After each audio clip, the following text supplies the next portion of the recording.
of this game, let's welcome the guests this evening, the Patriots from Parkway South High School. Let's wish students from both schools good luck, and we encourage all spectators at tonight's game to keep in mind that good sportsmanship is expected at Francis Howell North, as we set good examples for our students, players, and youngsters in attendance. One's going to win, and one's going to lose, and some of them are going to try. We don't want that to be our thing. Okay? Oh, you want to bet?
Ladies and gentlemen, what a beautiful night for some playoff football.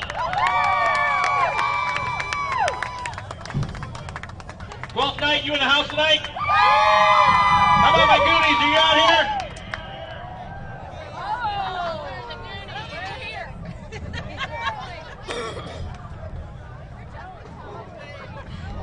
Hello, how are you guys? All right, Night fans, are you guys ready for some football? Let's welcome the field! North Knights!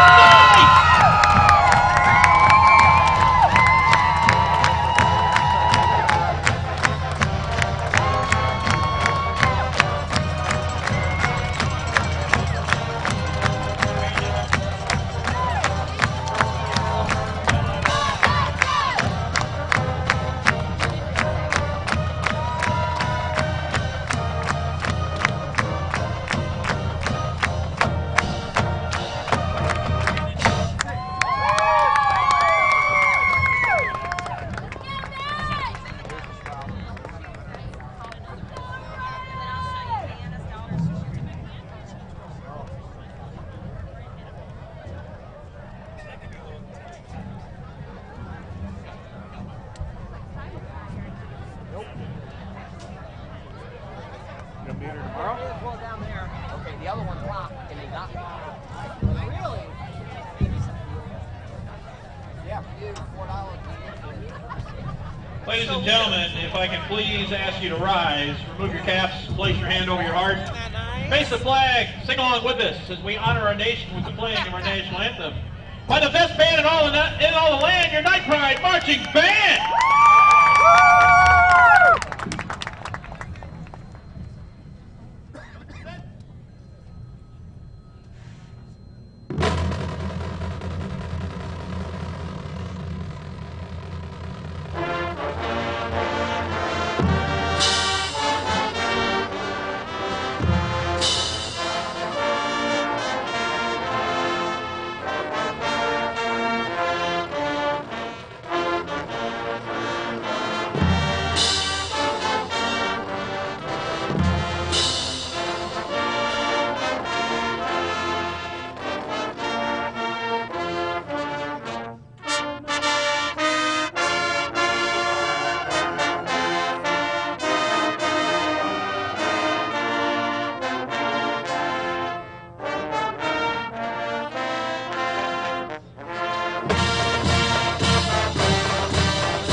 home first to get my seat, so I have to go home and get my comfy seat. Oh, you want to have mine? Otherwise, I would. I got my car because we all just came from dinner, so I can Go take care of the kids.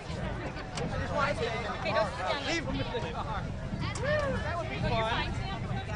Oh, I know. It's like, I asked to do it when I walked in. They said, well, I don't tangle in the blanket. I'm like, okay.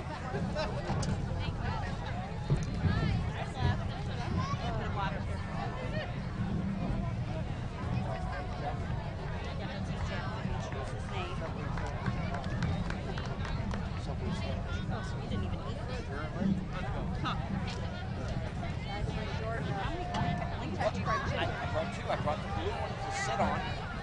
Forgot about the chairs and then whatever else. We're not being cold. I don't know. I'm hot right now. I'm already cold. Here, take a blanket.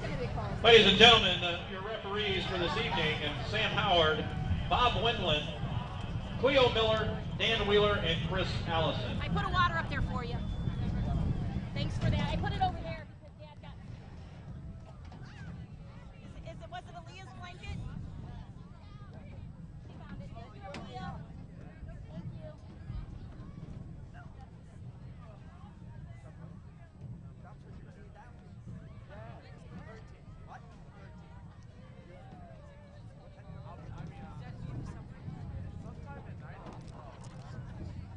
So is the 12th a Saturday?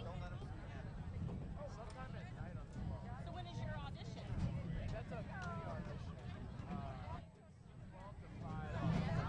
So on Sunday? I was just saying, if it's not busy, we'll come get you and come watch the concert. You'll be busy. Our concert's at like 3.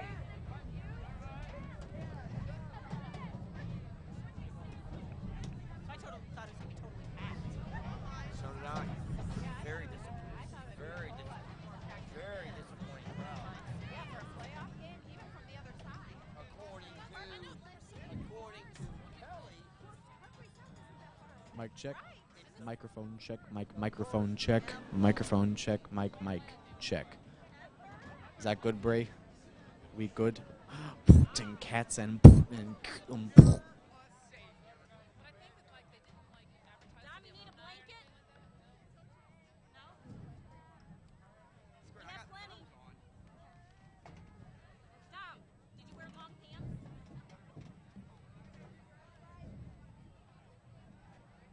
Oh, you're taking your jacket off and putting your jacket on. Blanket? I have a blanket. On the bed.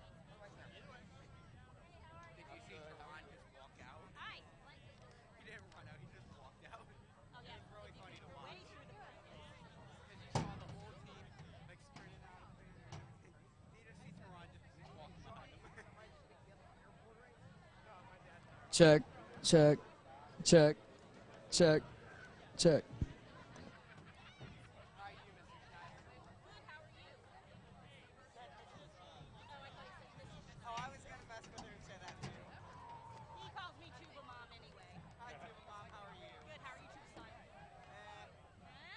It's been a hard day. Because? Ladies and gentlemen, the football guys have smiled upon us in this crisp fall evening. Not really. Hurt Mom. Are you guys ready for some football? How about you cheerleaders? You ready to go? How about Nightline? You ready to go? How about the band, the best band on the land? Are you ready?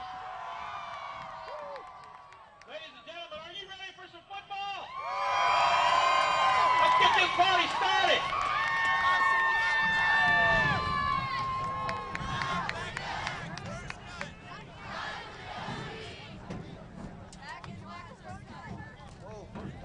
Not second cut, first cut. Get it right.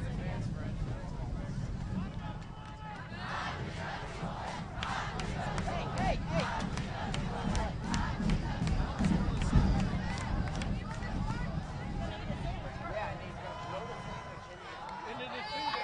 God, that's so gross.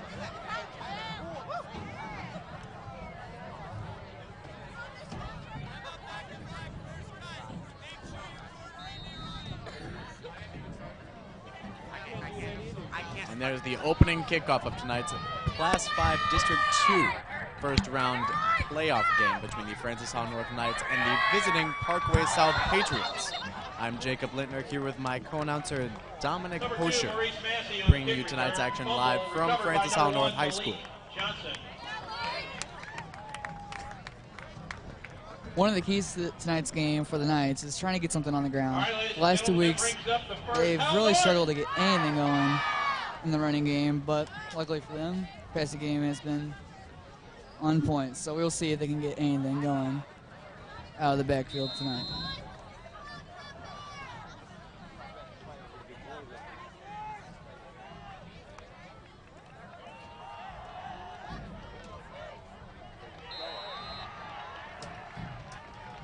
Number 1, Malik Johnson on the carry. Tackled by number 2, Billy Draw.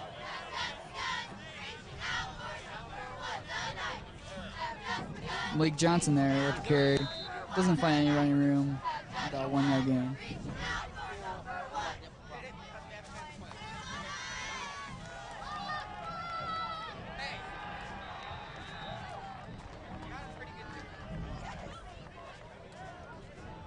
Teron Woods, ball carrier. Tackled by number 13, Nick Chandler. Teron Woods takes his first carry of the day for Francis Howell North, setting up a 3rd down and 10 as they find no running room against that very big front 7. For the Patriots at Parkway South, Aiden McDaniel takes a snap in the shotgun. Goes to deep, he's got some room to Ronald Woods, and it's a great catch made on the sideline. Down past midfield around the opposing 43-yard line. And that's why these Knights go with Aiden McDaniel week in and week out. The sophomore starting quarterback. Just doing a great job all season long, leading the Knights to their first winning record since the 2006 season. Making throws like that all year. He's famous for those 6-7 yard dig routes, just cutting up a defense. But he can always go over your head and make a great pass like that to Ronald Woods. McDaniel, though, sacked in the backfield. Taken down by Tyler Osby.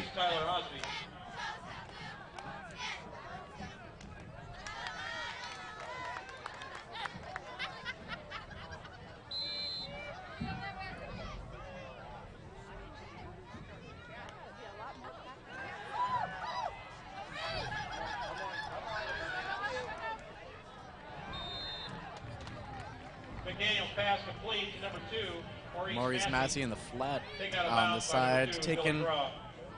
just Third down about for the Knights. 4, maybe 5 yards, getting those yards back that Aiden McDaniel lost on the sack, setting up a 3rd down and what looks to be about 9 yards to go.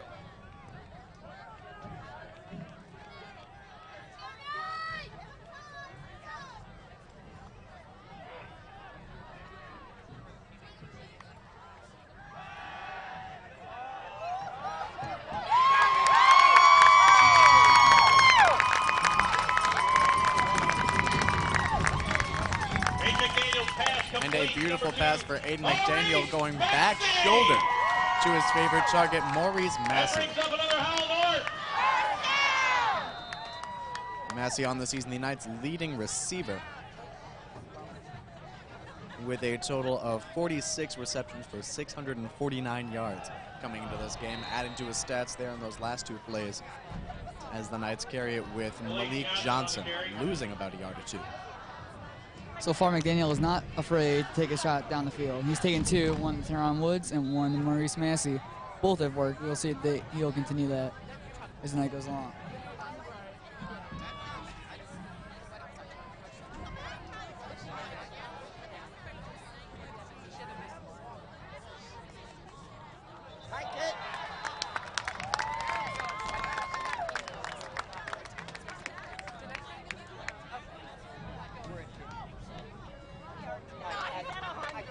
Offsides against the Patriots. Now looks like number 12, Joey Johnson, jumping off sides there. 9 minutes and 3 seconds remain here in this first quarter as the Knights take it now for a 2nd down and 8 yards to go. Aiden McDaniel, 1 step back, takes it right up the middle. He's trying to push the pile around the 5-yard line, can't get anything. Not a huge frame for McDaniel, standing just about 5'9", maybe 5'10". Number 45, Ryan Masterson.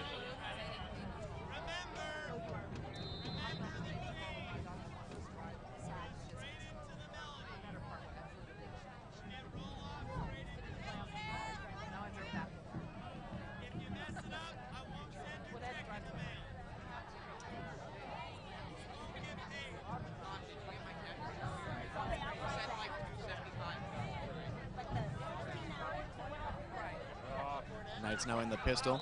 In motion, Connor Gallagher, and a flag thrown from the back judge.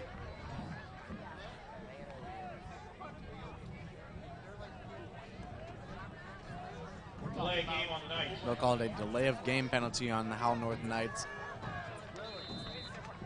giving them a 1st and goal now from the 10-yard line.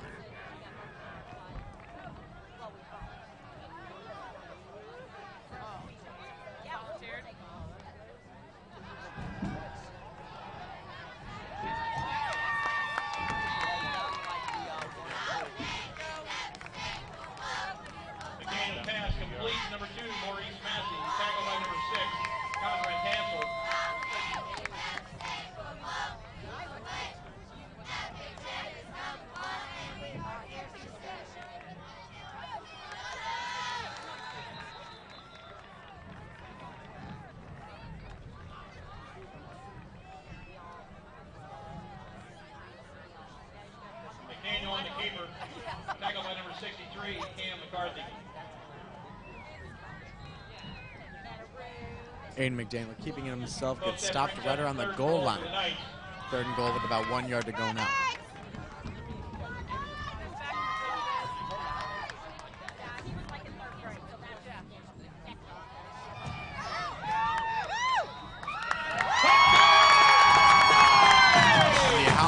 Strike first on their home field, taking just 4 minutes and 39 seconds to do so.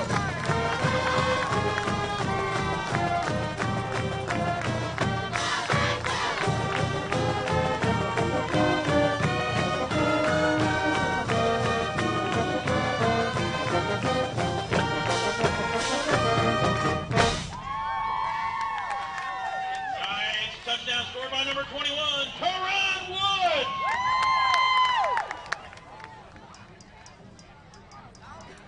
Teron Woods taking that one 1 yard up the middle. Extra point kicked through the uprights there for the Knights. They've had a little bit of a trouble with kickers. But Patrick Coster, the freshman, has stepped in and done a very good job here as of late.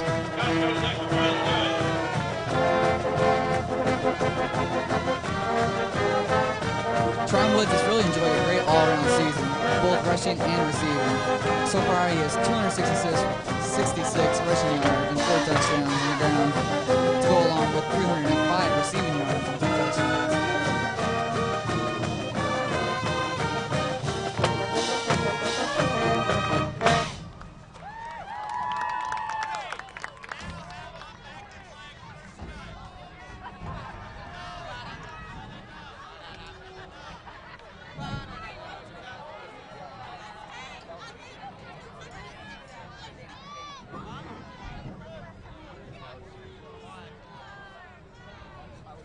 Back in for the Patriots, number 11, Joe.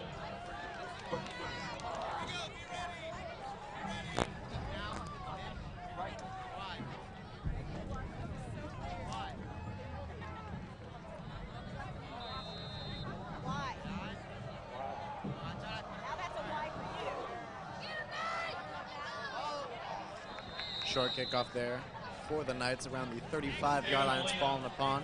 On the kick return. Parkway South will take over about their own 35, maybe the 36-yard line.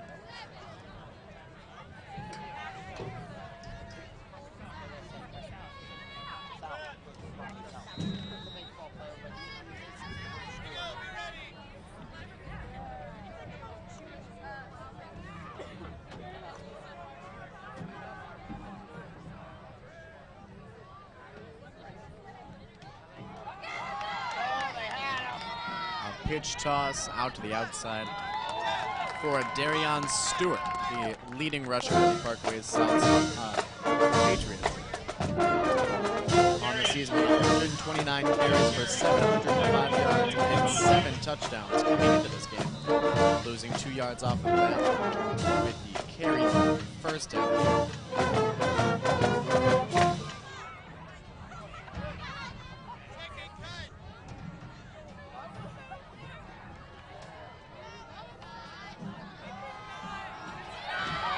Carry up the middle for Stewart, and he has a lot of room in front of him. Maurice Massey giving chase, but can't catch him before he runs all the way into the end zone, seemingly untouched for a Patriots touchdown, scoreboard number 15. 66-yard carry for Darion Stewart to almost tie this game up, pending the extra point.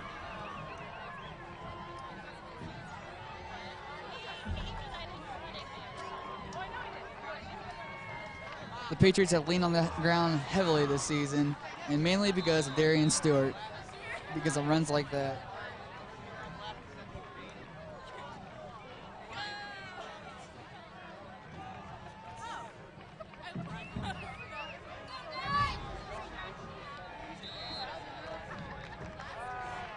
Chandler's extra point is good.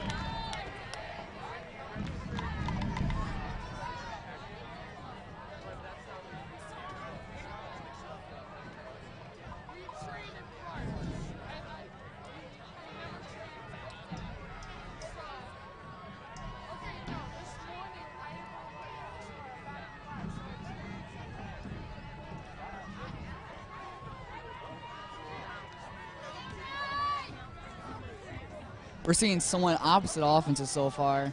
Knights going all the way in the air. And for the Patriots, on the ground. We'll see if both defenses can try to offset both of the offense's strong points.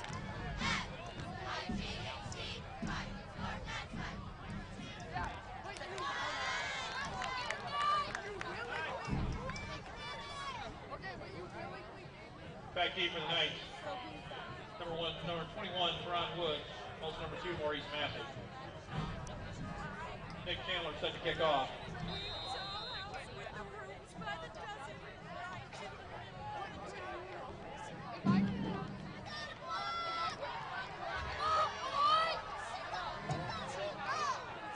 Ball brought back out across the 20-yard line. That's Teron Woods, the Knights' lone scorer of the evening.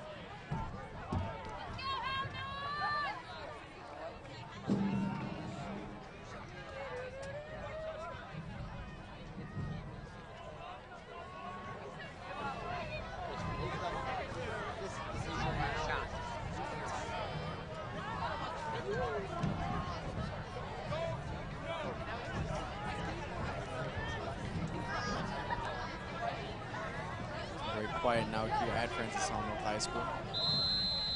The official blows the whistle, giving Aiden McDaniel time now to start his offense. He brings Malik Johnson in motion. Out to the outside on the screen pass intended for Maurice Massey, couldn't quite get it.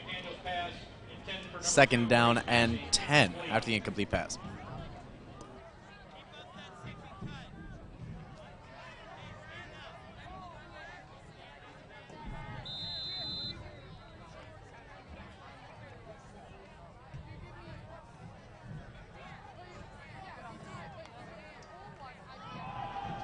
McDaniel with a handoff to Ronald Woods.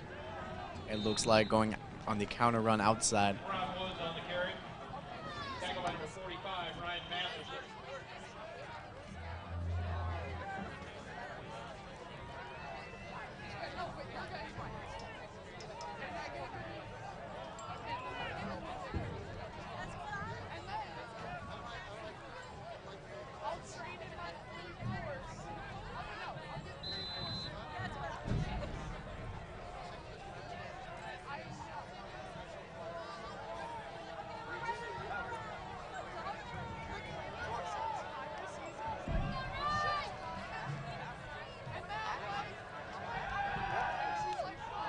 Another pass deep for Aiden McDaniel, and he finds his man. Maurice Massey near the far sideline, getting almost to midfield and converting on a critical third down after the Parkway South Patriots scored very quickly in response to the Knights. My friends, that brings up another Howell North.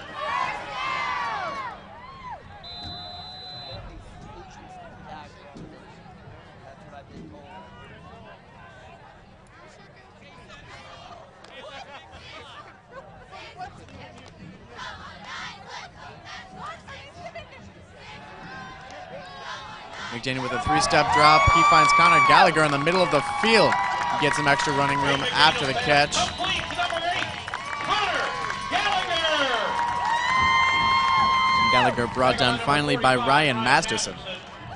Masterson and Gallagher getting a little hung up around the 25-yard line.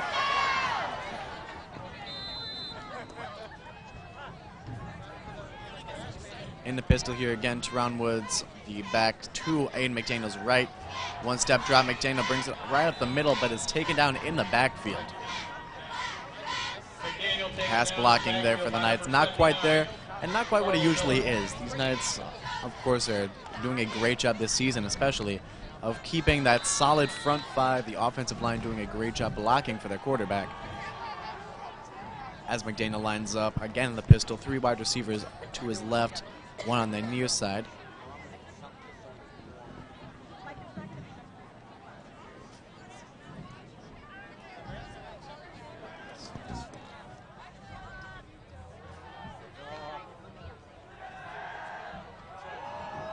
Lofted pass to the far sideline, and just a little bit overthrown intended for Maurice Massey.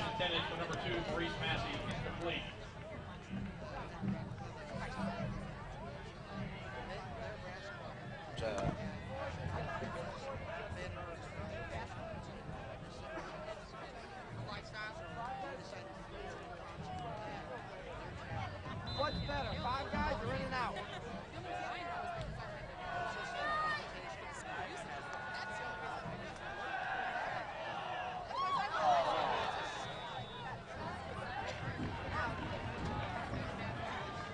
Ronald Woods, the intended receiver, drops it after he is hit in double coverage. Brings up a 4th down and 12. The Knights, of course, have not attempted a field goal all season long, as they haven't had reliable kicking. Already on their 3rd kicker, this one a freshman in Patrick Coster. McDaniel brings the offense, or rather stays the offense, on the field.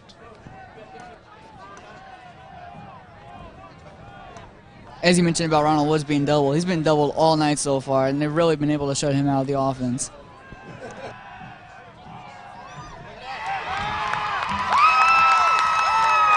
And a touchdown scored for Francis Howell North on a 4th down and 12.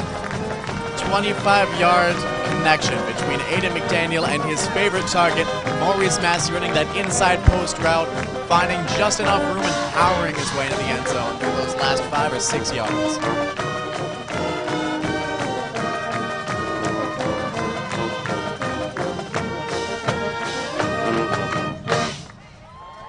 Aiden McDaniel's pass complete to number 2, Maurice Massey for the touchdown. 5th time of the night that McDaniel has looked Maurice Massey's way, and why not when he makes big plays like that? Huge score for the Knights as they take a 14-7 lead with 4 minutes and 18 seconds left here in the first quarter. Extra point is good.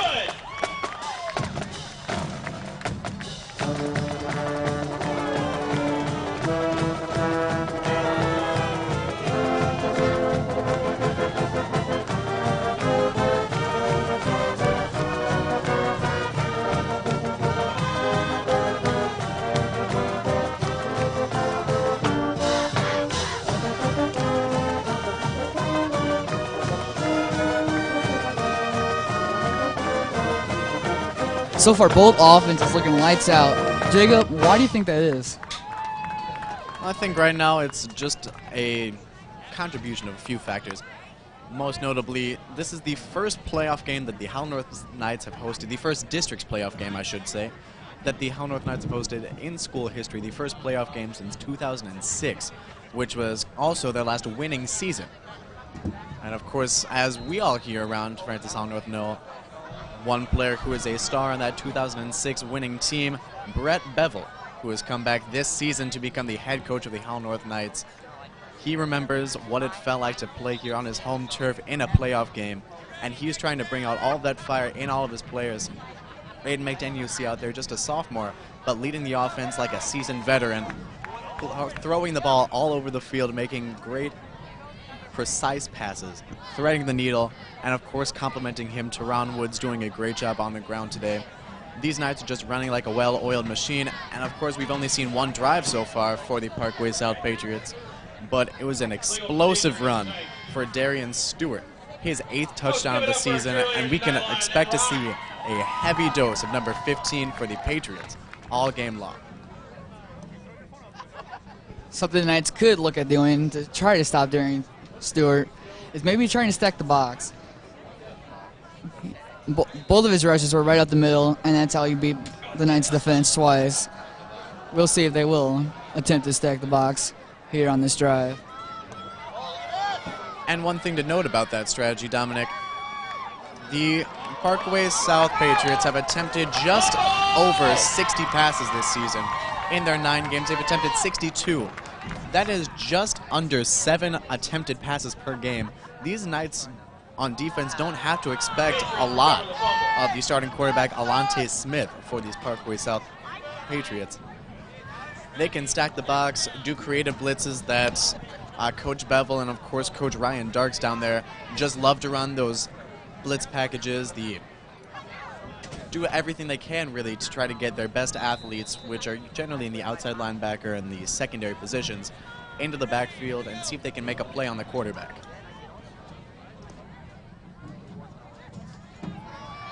Just as I say that, though, Smith does roll out to his left.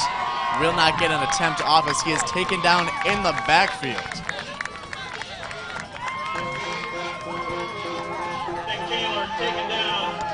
Nick Chandler playing quarterback. He is taken down by Bryce McDaniel, the Knights' leading tackler of this season. 70 tackles now for McDaniel, as he now has 3 sacks on the year.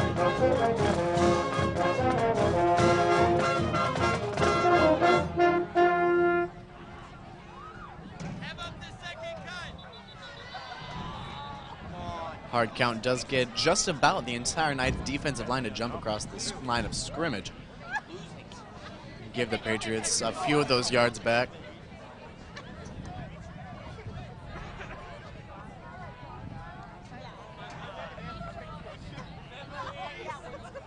Offside against the Knights.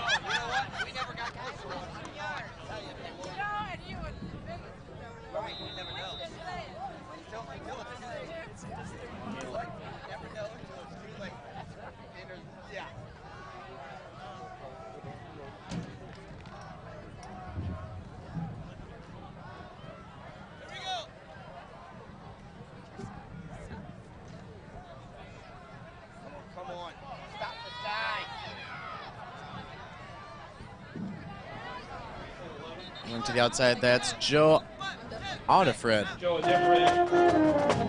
37 carries now on the season. He has 211 rushing yards coming into this game. A running back by committee, as we have seen here for the Parkway South Patriots. Darian Stewart, Joe Audifred, Alante Smith, quarterback, all doing a great job on the ground. In addition to Ty Osby, all 4 of those players have over 100 yards rushing on this season, as we drip beneath 3 minutes remaining here in this first quarter. 3rd down with 9 yards to go. Pass incomplete. That's the first attempted pass we've seen tonight for Parkway South. For number 2, Billy Graw, incomplete.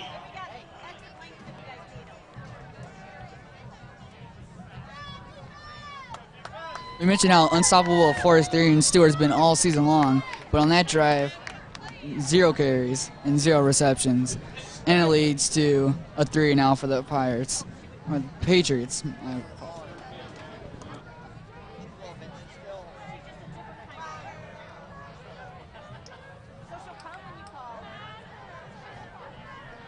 Punt gets a friendly bounce across midfield. And will be down to about the 42-yard line.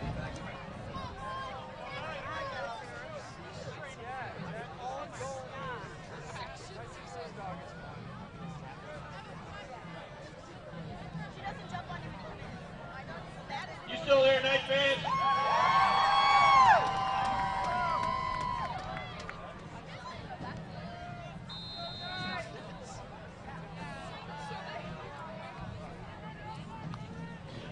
Knights take possession here on their own 42-yard line. Teron Woods trying to get the ball on a pitch, the option play there for Howell North, and he looks to lose about 2 yards. Tackle by number 29.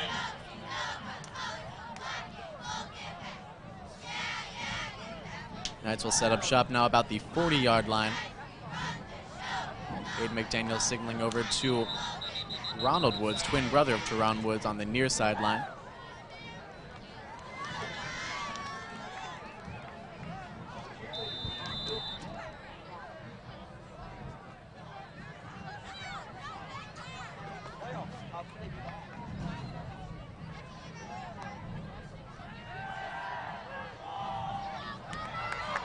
Wide open in the flat route. Connor Gallagher, he gets back just about to the first down marker.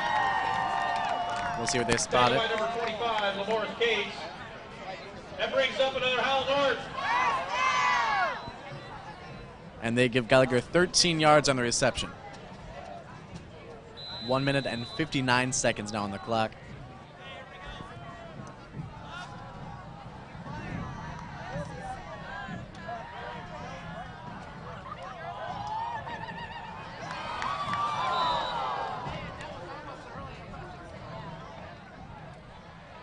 Pass incomplete, number 10, Ronald Pass Woods. intended for Ronald Woods, but a great play made on that ball by Conrad Hansel.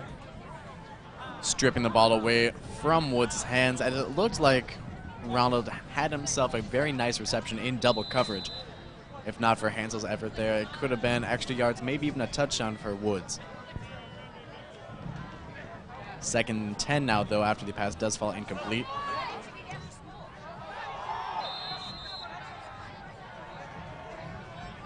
Nate McDaniel on the keeper.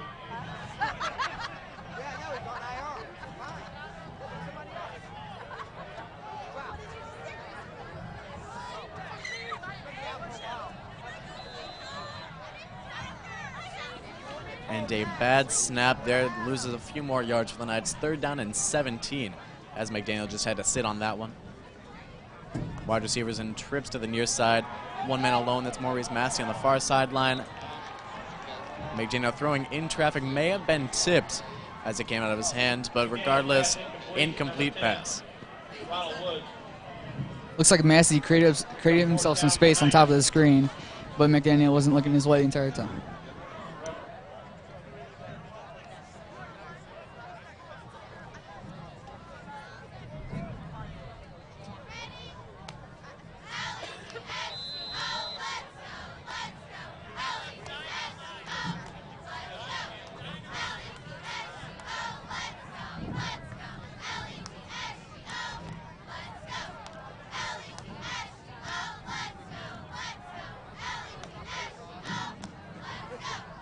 Stephon Cameron with the punt, his first of the night.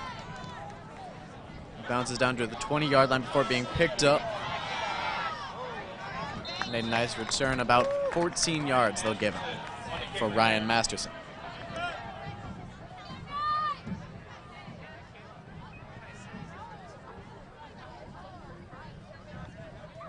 Taken out of bounds by number 82, Drew Shear.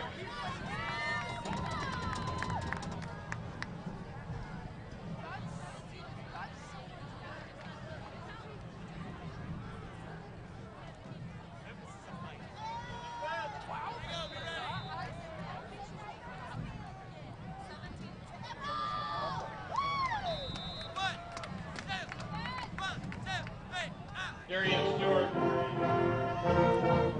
ball carrier.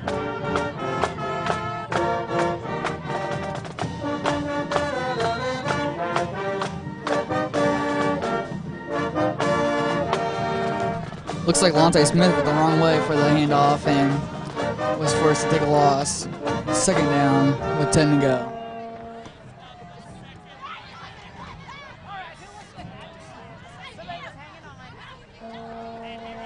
Fake handoff to the up back. It goes to Otterfred. Can't find the edge, though, as he's brought down by a trio of Knights defenders. Joe Different, ball carrier.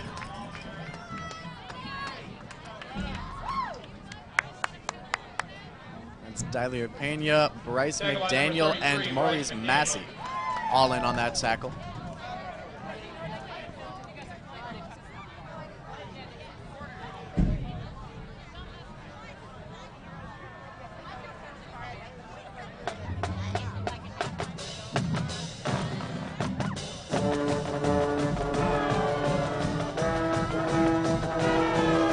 And that is the end of the first quarter. Knights lead 14-7.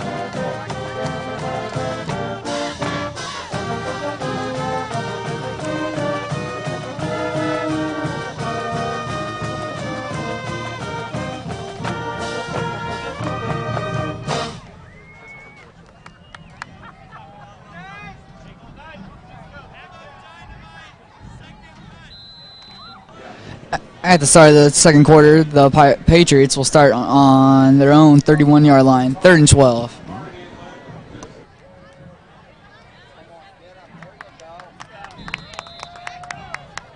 Alonte Smith is met in the backfield, nowhere to go, and that will bring it in to that drive for the Patriots. Tackle by number 40, Joshua Simmons. Correction, that was Nick Chandler on the carry. 4th and 10.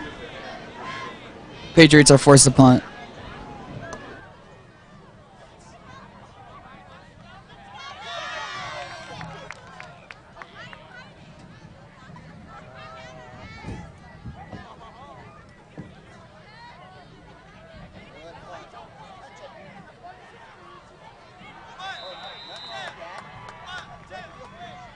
Massey, the punt return.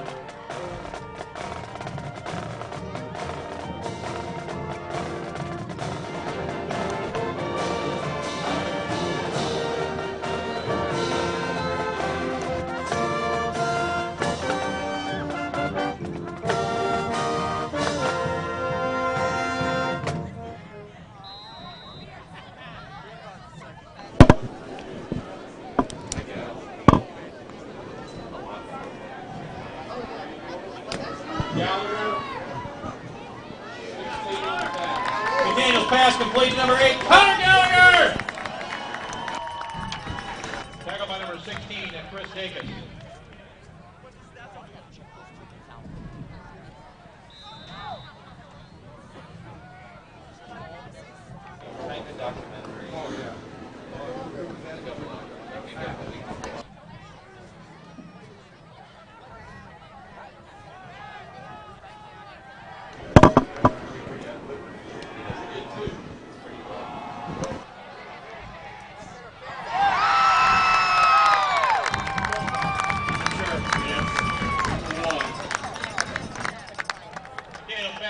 Number 1, Malik Johnson, penalty flag on the field.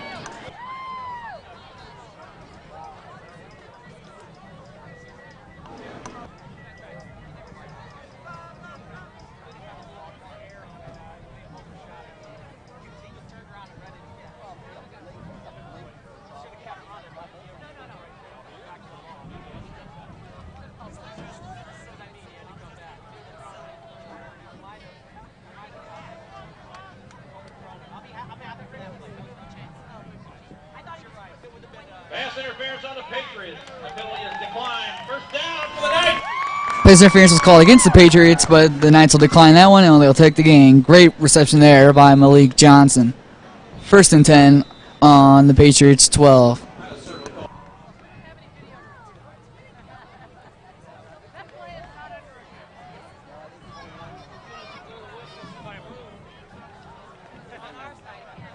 Pushing back 5, false start against the Knights.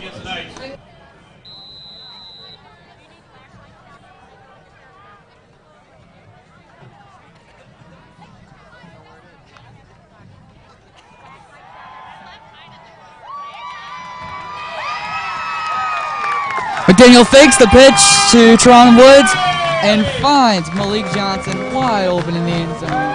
Touchdown, Knights. Why not Johnson? You got him down the field and you got him in the end zone. Great drive for him, McDaniel, and the Francis Howell North Knights. They take a 2-score lead here in the second quarter.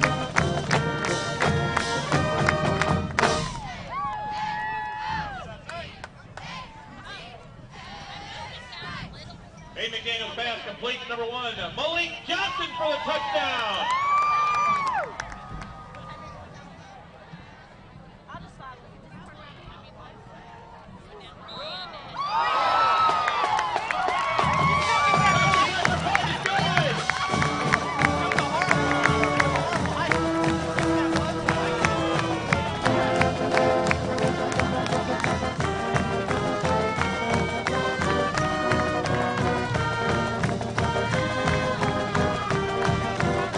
Malik Johnson is now over the 500-yard mark on the season, and that is his 2nd touchdown on the year as well. With 10 minutes and 24 seconds left here in the first half, the Francis Howell North Knights lead 21-7.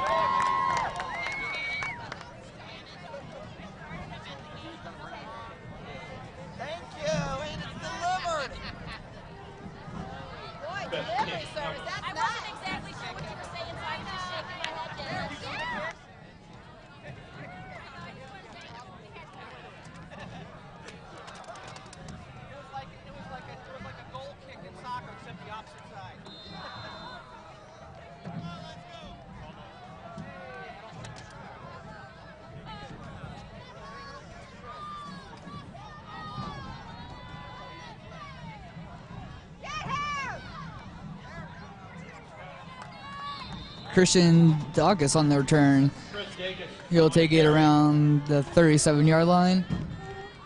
Tackle And that's number 82. where the Patriots will start this drive.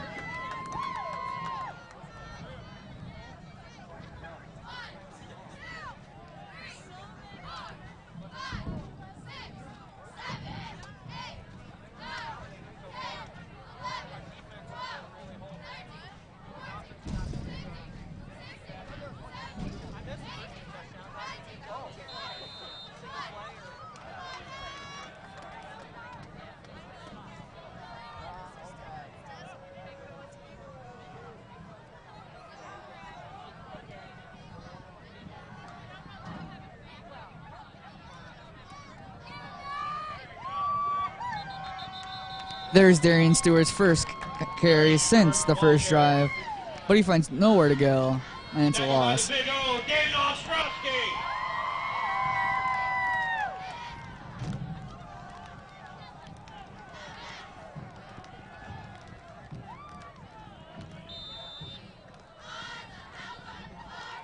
Daniel Ostrowski there on the tackle, his 16th of the season.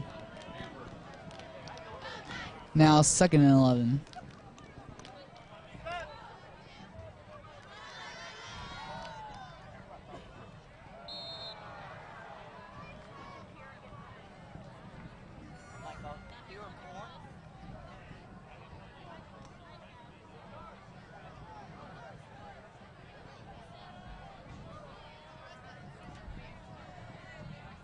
Offsides, gets the Knights.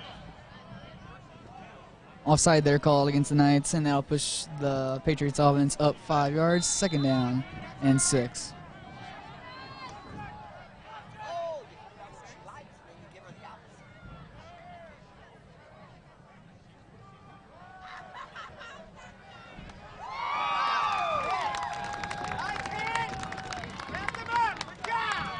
Billy Draw, the ball carrier, tackled by number 4, Sam Neely. Smith pitched out there to Billy Graw, and nowhere to go. It will be 3rd down and 6 yards to go.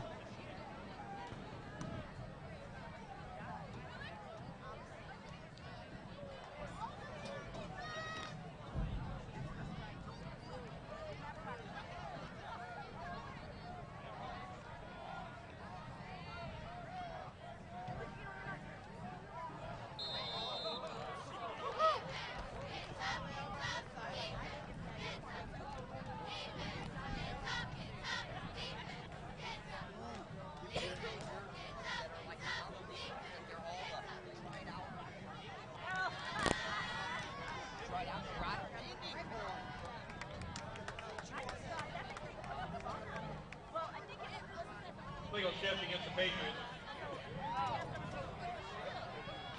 Yet another flag on the drive. That one against the Patriots.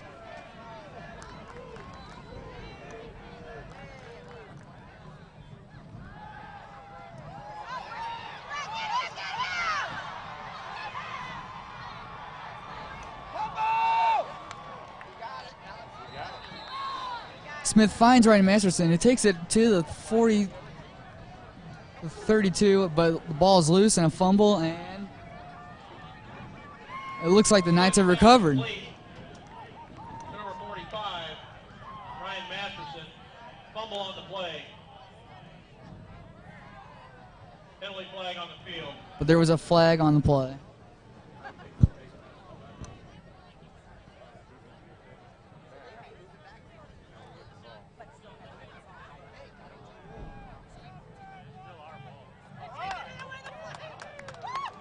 No penalty on the field.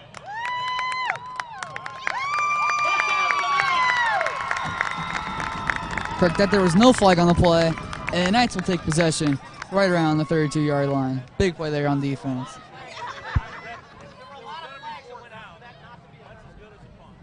Probably better.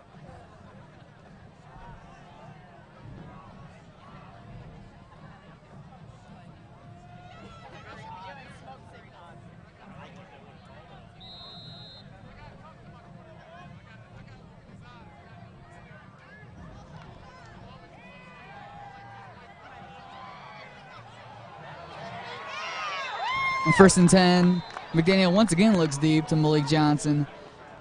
Pass is incomplete, but there's another flag on the play. Looks like it'll be against the Patriots. Malik Johnson, penalty flag on the field. Pass interference against the Patriots.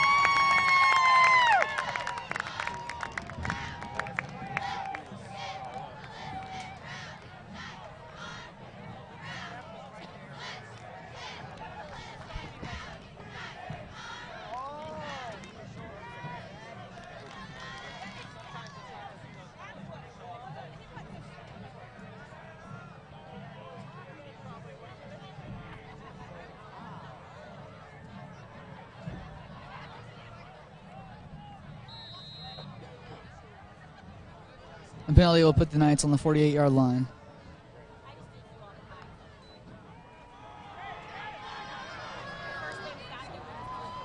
Malik Johnson, the ball carrier. Tackled by number 45, Ryan Matheson.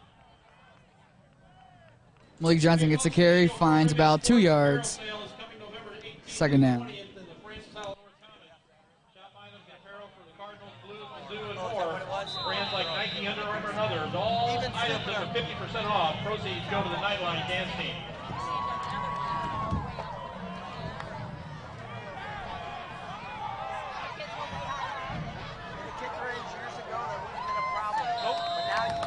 On 2nd and 8, McDaniel finds Connor Gallagher once again. Will nearly get the first down. It'll be 3rd down and short. Dick Chandler.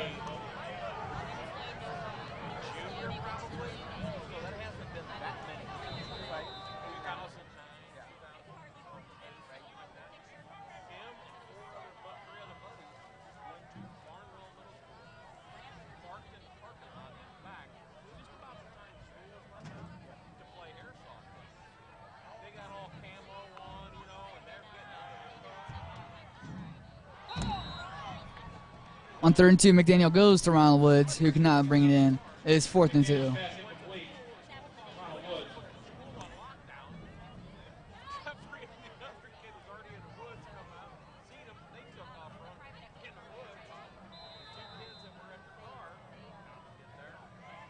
And it looks like the Knights are going for it on here on 4th and 2.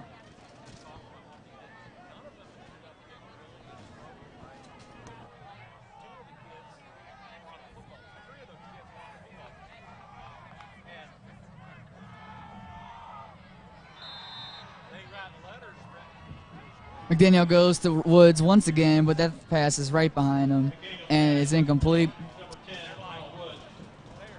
The Patriots will take possession on their own 44-yard line. Now with 6 minutes, 56 seconds left here in the second quarter. Ladies and gentlemen, congratulations to Yuri Takanaka for placing 6th at the state tennis tournament last week. Francis Howell North is honored to be represented by Yuri.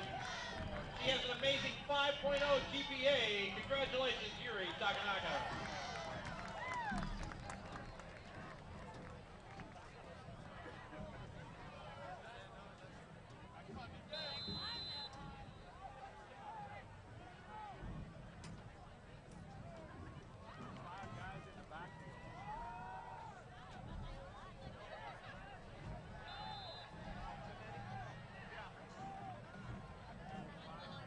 Darian Stewart's ball carrier, tackled by number 54, Jalen Armstrong.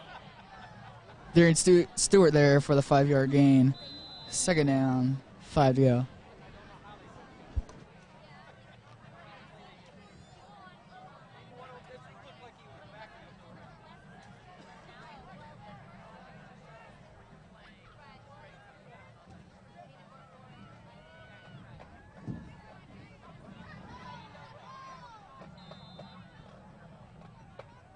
Smith, the ball carrier.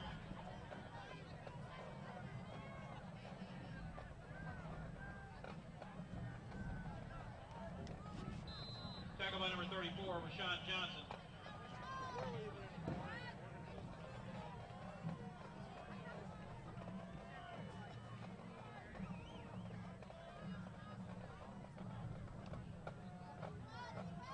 After a 3-yard gain, it is 3rd down and 2 on the 48-yard line.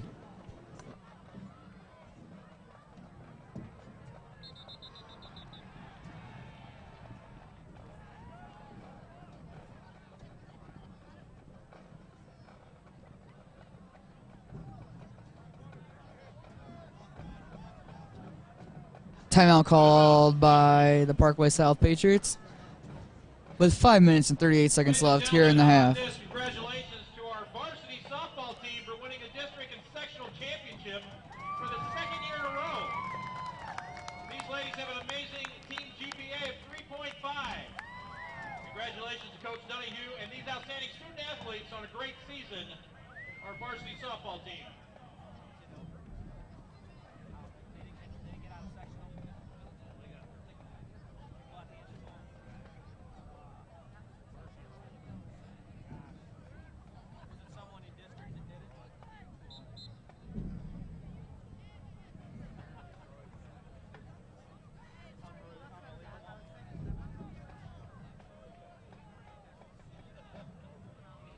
Not much you can do if they're pitching spot on.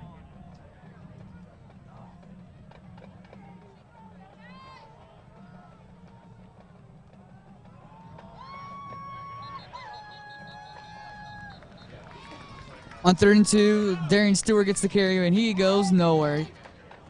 Knights with a huge stop there on 3rd down. And it's 4th down for the Patriots. They'll be forced to punt once again.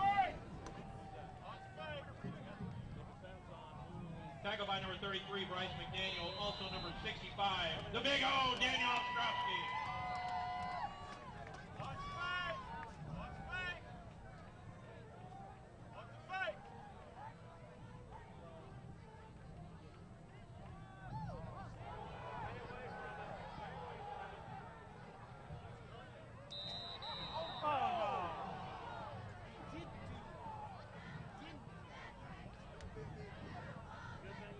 A high but short punt there by the Patriots punter. The Knights will start right around the 40-yard line.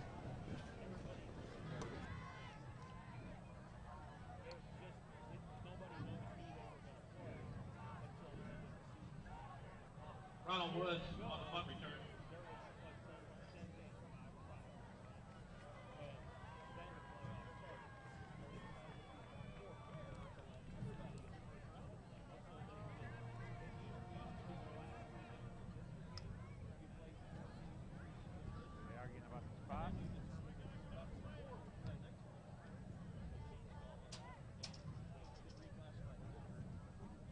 Folks, while we're throwing some love around, how about congratulations to our varsity soccer team for finishing the regular season with 14 wins and 5 losses. The Knights have earned the #1 seed in districts. Will play at 5 o'clock on Tuesday, October 25th versus Fort Zumwalt North at Fort Zumwalt North.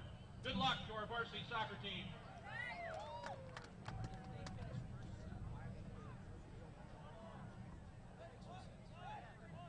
Their first seed, why would they play away? Unless there's more than one, like they play more than one game at that place, but I would think that sounds strange. Are they replaying it now? It's an inadvertent whistle, it's a dead ball where it happened. It's still our ball. On the punt, it looks like Ronald Woods fumbled and the Patriots recovered, but hold on to that for a second. Looks like there was actually a flag on the play as the Patriots will once again punt.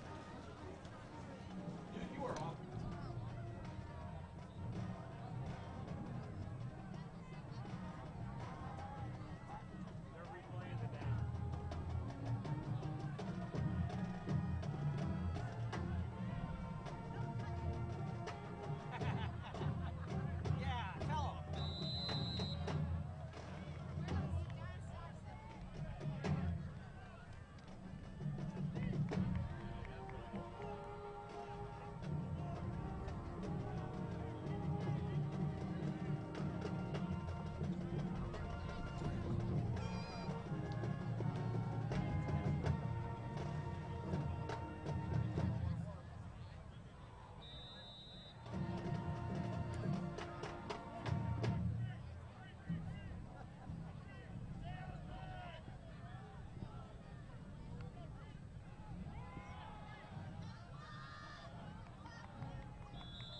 The Knights will begin their 6th drive of the night with the pitch to Teron Woods. Ron Woods, ball carrier. Tackle by number 25, Horace Kate.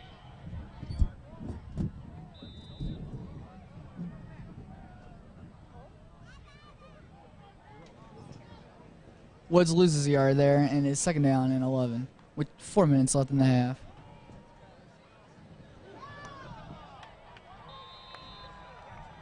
Malik Johnson, the ball carrier. Tackle by number 47, Luke Bauer.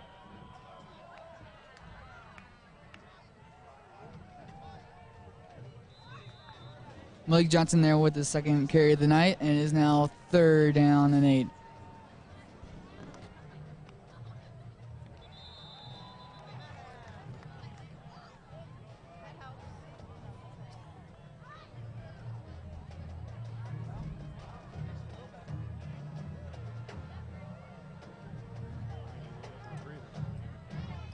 Offsides against the Patriots. McDaniel's hard count there gets Patriots defender to jump. 3rd down and 3.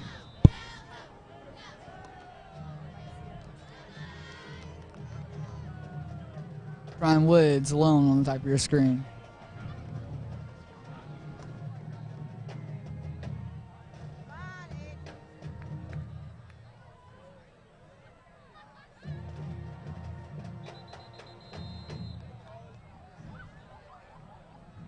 Timeout, Knights. First timeout called by the Knights tonight.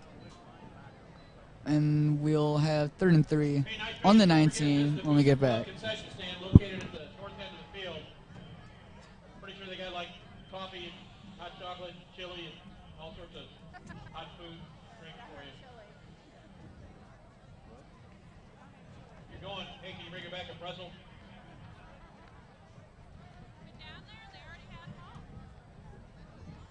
Bill Moore would like a hamburger. He'll gladly pay you Tuesday. But we usually have flashlights so they can find them back there. We went back there and they were all already got them. They already took them. They went in our car. That's why I would bring flashlights.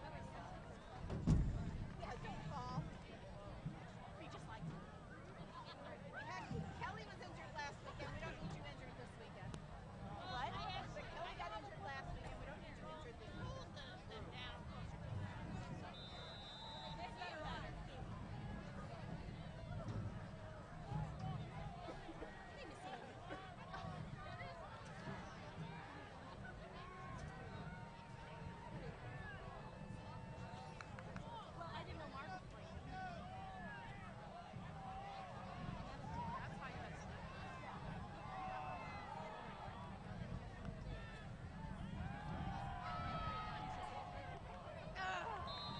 On 3rd and 3, the Patriots sent the blitz, and it gets to McDaniel. He gets rid of it just in time, but it is a 3 and out. 4th down and 3. They'll be forced to punt. Quick drive there for the Knights.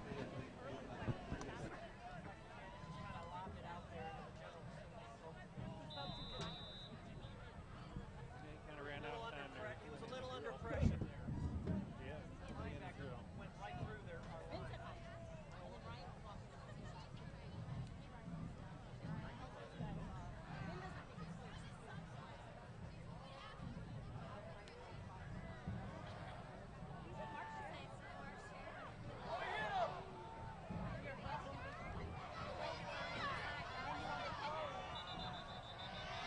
Masterson, the ball carrier. Tackle by number 40, Joshua Simmons. Ryan Masterson there on the return, and he cannot be brought down by anyone on the Knights until he gets to right around the 30-yard line, 35-yard line. Solid return there for the Patriots.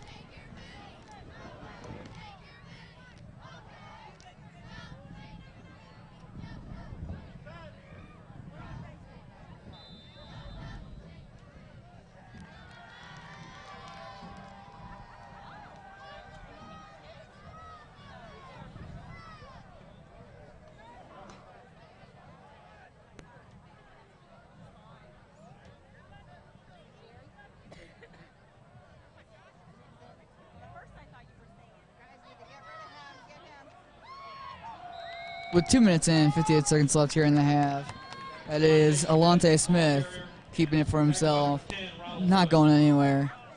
Ronald Woods on the tackle, 2nd down and 10.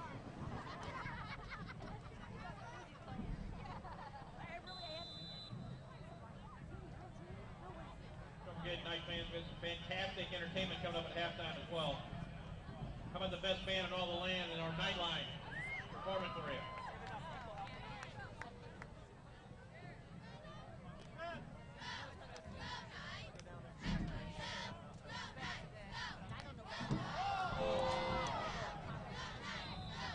On 2nd and 10, Smith fumbles a snap. Fumble on the play.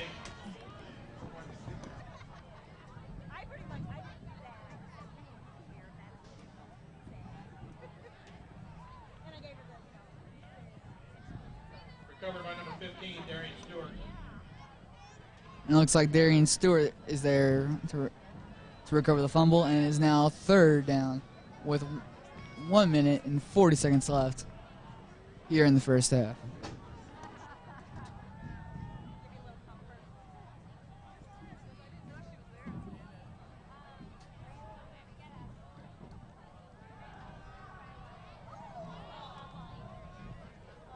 Pass incomplete, number 6, Connor Hansel.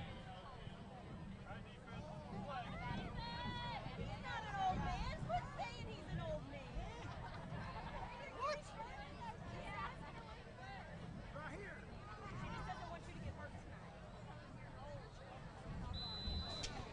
On 3rd and 11, Smith with a bullet pass there to Conrad Hansel, which is incomplete. Now 4th down and 11. And the Patriots offense is staying on the field.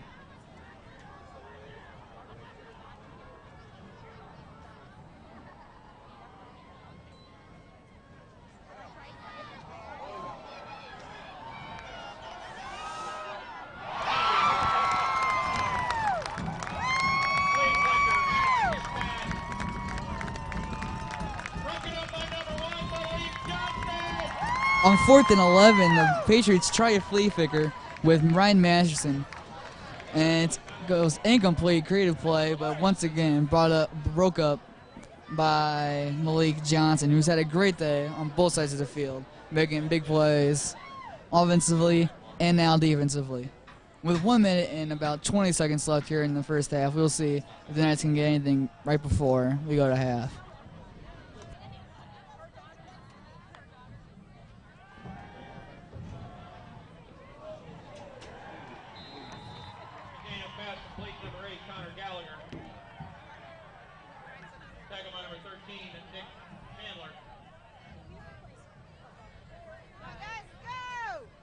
McDaniel quickly finds Connor Gallagher there for about a 2-yard gain. 2nd down and 8 to go.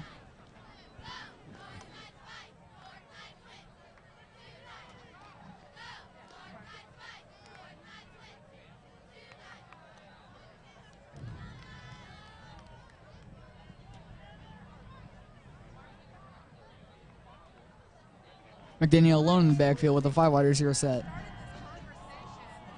He finds Connor Gallagher once again, who will just get enough for the 1st down.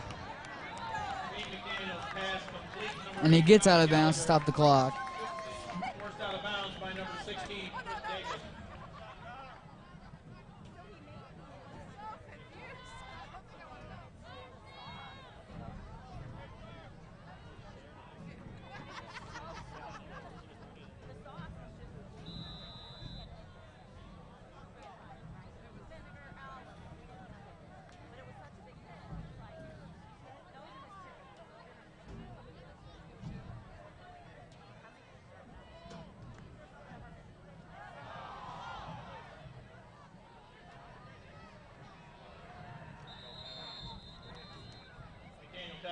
In the backfield by number 63, Cam McCarthy. Low snap there, and McDaniel is forced to keep it for himself for a loss. 19 seconds left here in the first half.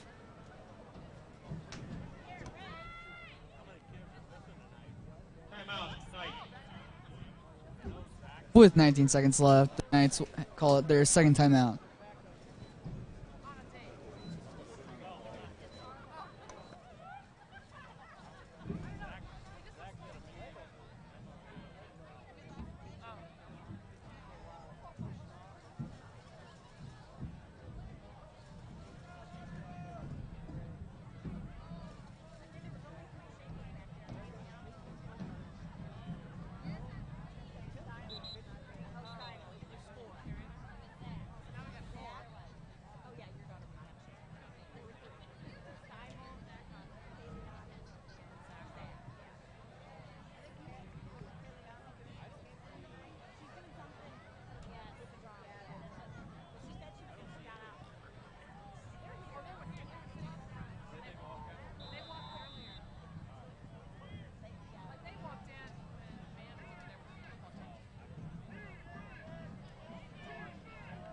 On 2nd down and 13.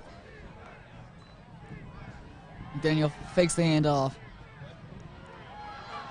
And he'll run it looking to go out of bounds. Great block there by Maurice Massey. And McDaniel will take it to right around the 49-yard line. 9 seconds left. Number 45, Ryan Masterson.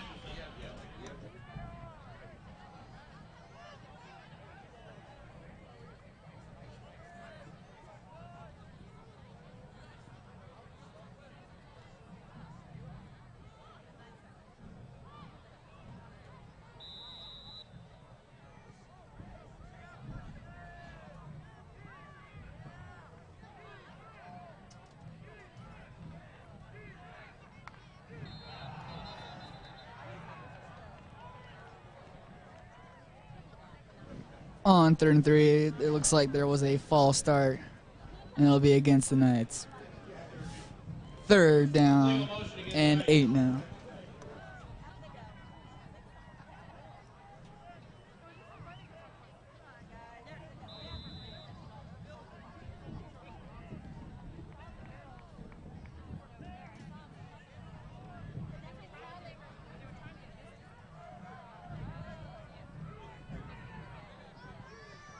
On 3rd and 8, Maurice Massey is alone to McDaniel's left.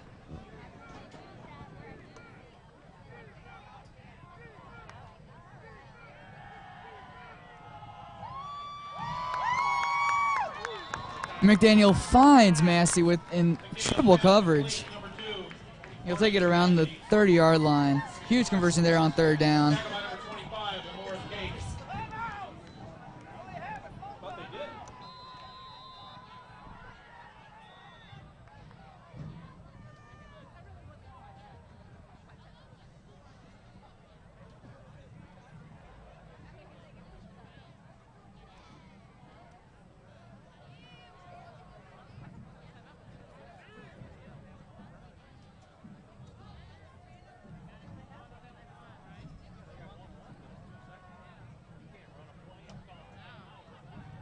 With just 2 seconds left, the Knights will try one more shot to get in the end zone. McDaniel goes deep to Maurice Massey, and the pass is incomplete. And that'll conclude a great first half for the Francis Howell North Knights. After the first drive, defense truly locked down both the air game and the ground game for the Patriots. And offensively, a pretty balanced approach, but mainly the air game got him down the field with touchdowns from Maurice Massey and Malik Johnson, and one on the ground with Ryan Woods. At half, the Francis Howell North Knights lead the Parkway South Patriots 21-7.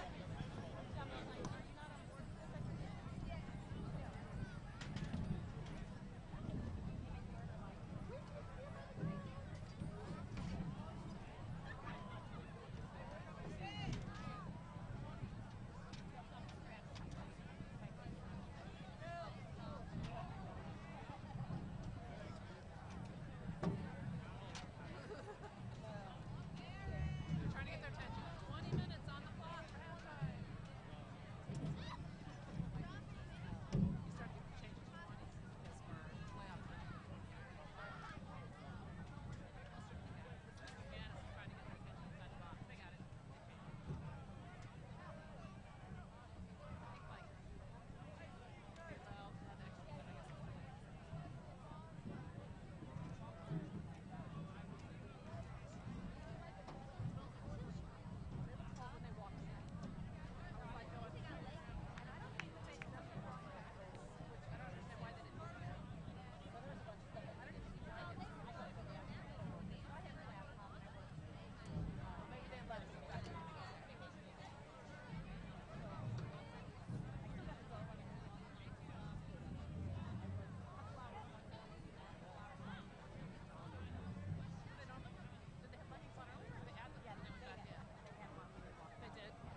Ladies and gentlemen, are you having a good time so far?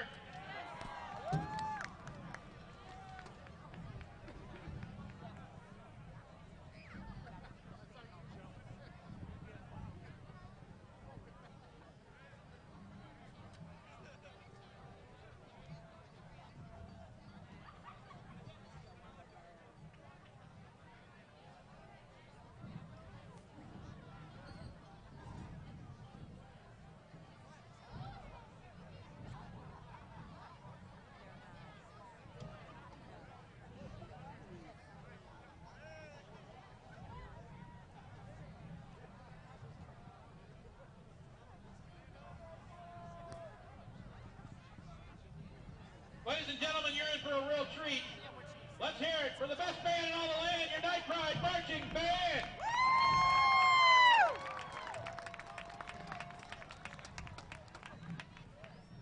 It's a great huge game of chess that's being played all over the world. If this is the world at all, oh, what fun it is. How I wish I was one of them. I wouldn't mind being a pawn, if only I might join. Though, of course, I should like to be a queen best.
Ladies and gentlemen, give it up for the best band in all the land. United Pride Marching Band.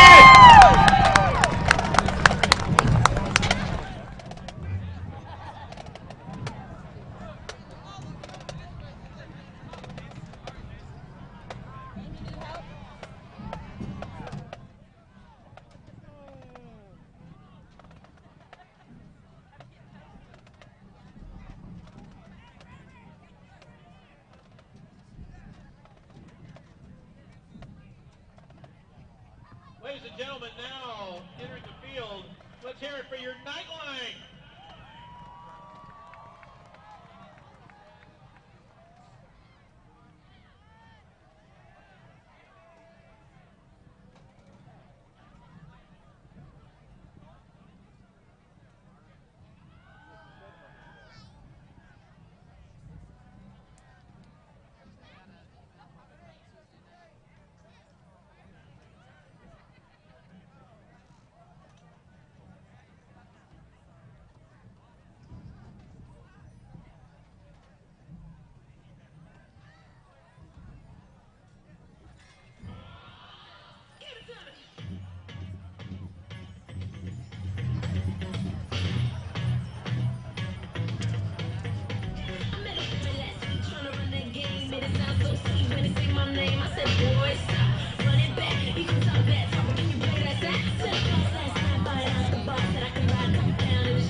How about that jazz routine, ladies and gentlemen?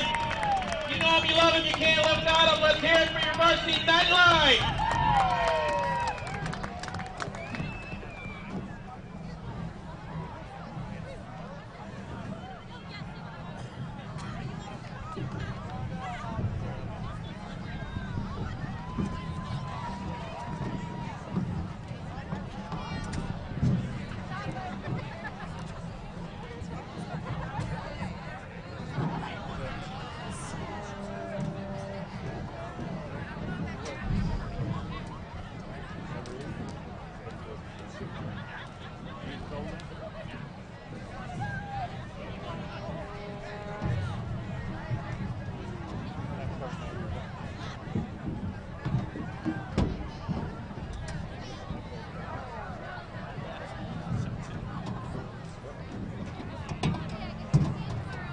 How you doing, my friend?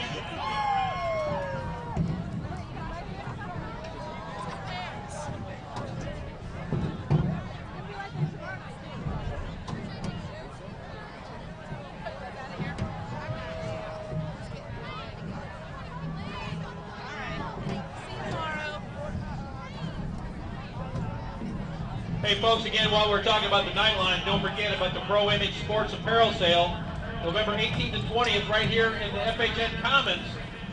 All sorts of Cardinals, Blues, Mizzou, and other brands like Nike, Under Armour. All items up to 50% off. All the proceeds go to the Nightline Dance Team. That is November 18th through the 20th.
Ladies and gentlemen, please welcome back to the field the Patriots of Parkway South.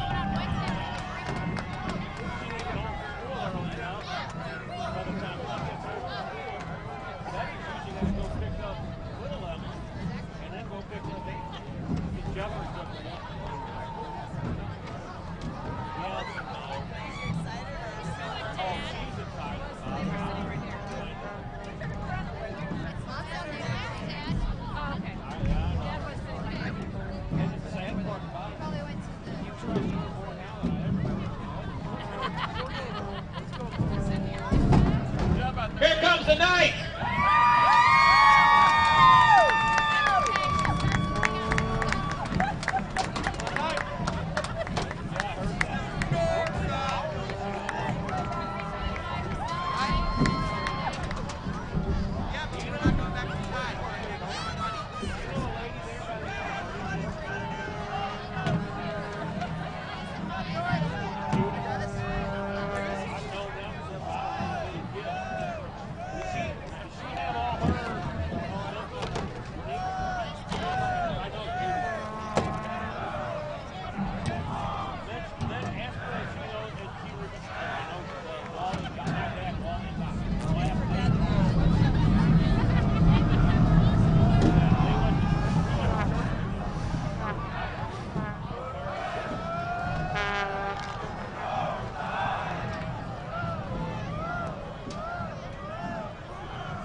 I was having a golden run.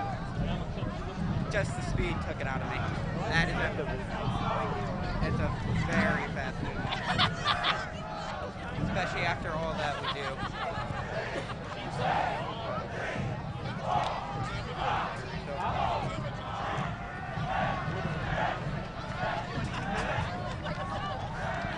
I'm just going to a good trip for me and him.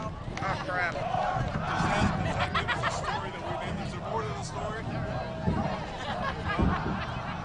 Senioritis. I'm getting a Gatorade and a pretzel. That's like $7 by itself.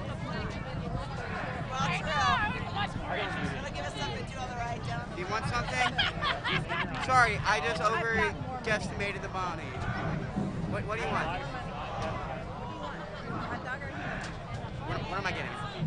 Tell me. I was surprised.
Knight fans, you ready for the second half?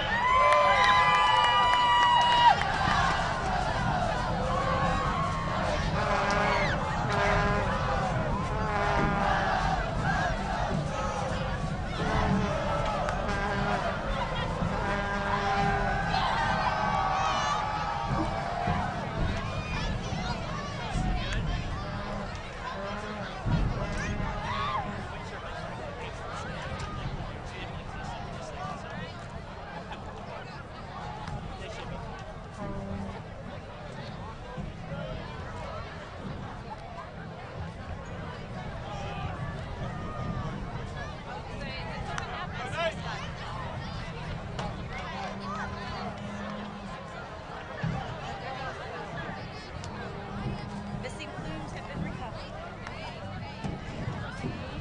Well, two of the pit kids. Not pit, drums. But not pit, but drums. Drums. Hey, drums! They took their box, they had their box, and their samples in a flute, so we're like, they can tell. We're like looking in the yard back there. Knights will kick us off here in the second half. And once again, the kickoff goes straight out of bounds. Who was that? I didn't even see who it was. He is like a kid. He looks like a kid. Is he out of high school yet? So did I. Like a college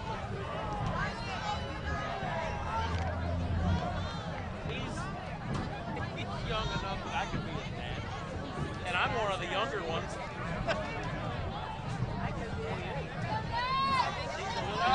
The Patriots will begin their 7th drive of the night on their own 31-yard line.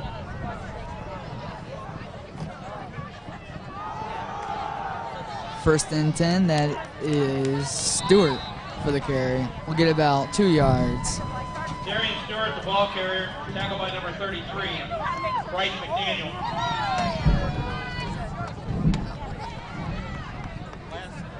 Last week, Saturday, at this competition, there was a guy that came through top. His name was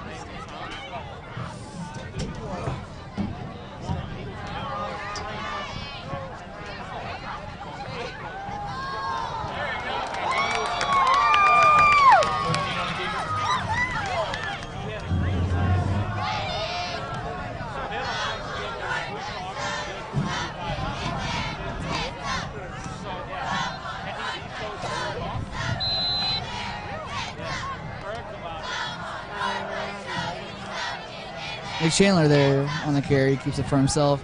He'll lose 2 yards. Now 3rd down and 7.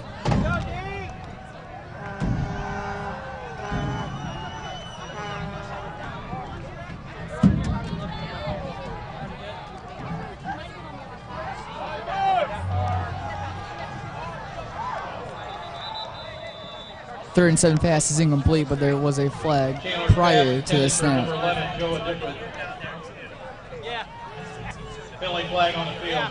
So it just kind of uses kind of goes like this. Like I can't tell. I'm down here on the field. Who knows how I throw? You might hurt yourself trying to catch it. So where's this? It might go over the back. Illegal shift against the Patriots. Penalty is declined. Brings up 4th down.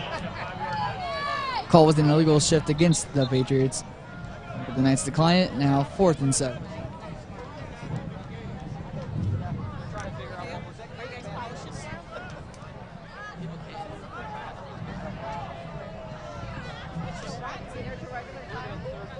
If Jordan is one that likes to watch, so it's okay.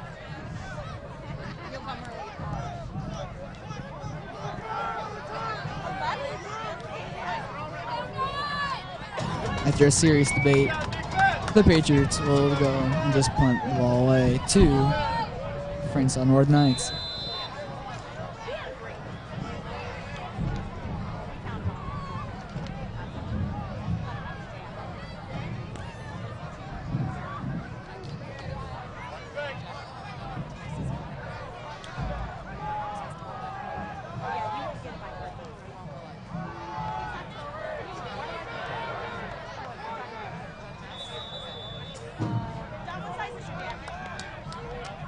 Nick Chandler's punt there will go out of bounds at the Knights' 31-yard line, which is where they'll begin their 8th drive of the night. All right, Knights fans, we got a 1st down. They win tonight. They play next. Probably not here. Says I do want it to lie.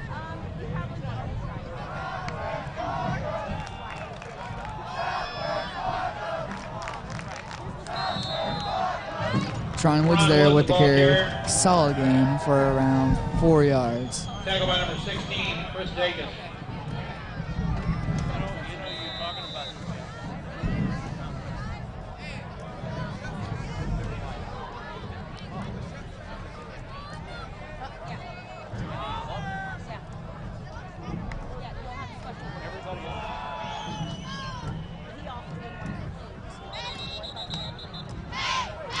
Ron Wood, the ball carrier. Tackle by number 79, Carl Miller.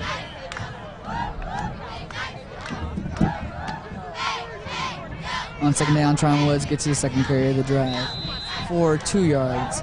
3rd down and 4.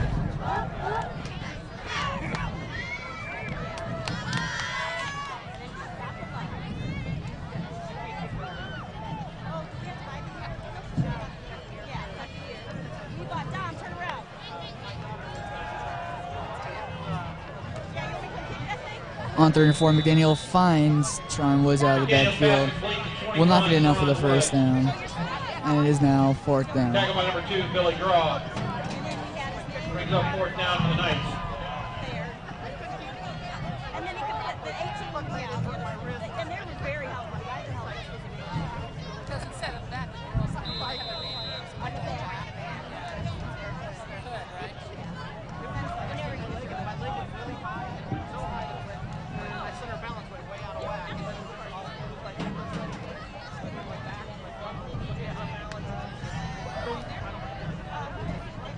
She's got more than laughing because she has a publication that's interesting. I was wondering, could I put them both on there? Get him! Get him! Nick Chandler punts it away to Ryan Masterson, who, after breaking a couple tackles, to take it right around the 35-yard line. Tackle by number 2, Maurice Massey. And Dominic, if we learned anything on that return right there, it's that you cannot bring down the big Ryan Masterson at 5'8", 170 pounds, stout young man. He will break through arm tackles whenever you try to attempt that. You got to go low, aim for his legs. I'm a cheeseburger. What?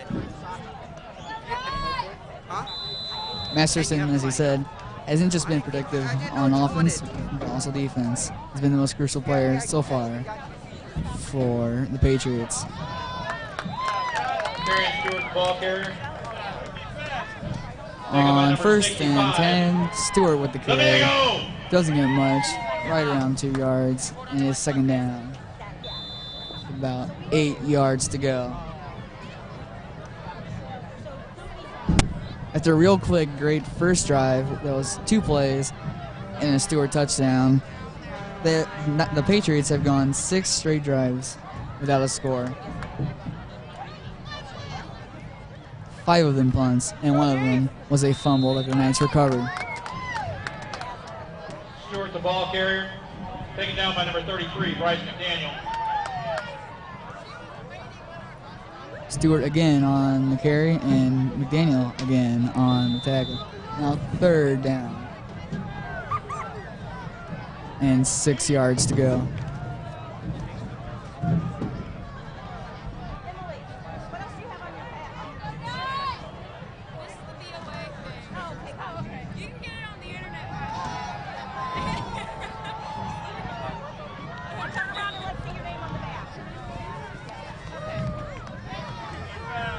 Smith's pass incomplete.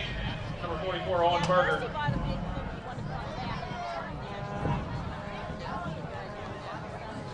On 3rd and 6, Alonte Smith tries to go deep, but just overthrows his receiver. And once again, the Patriots are forced to punt away to the Knights.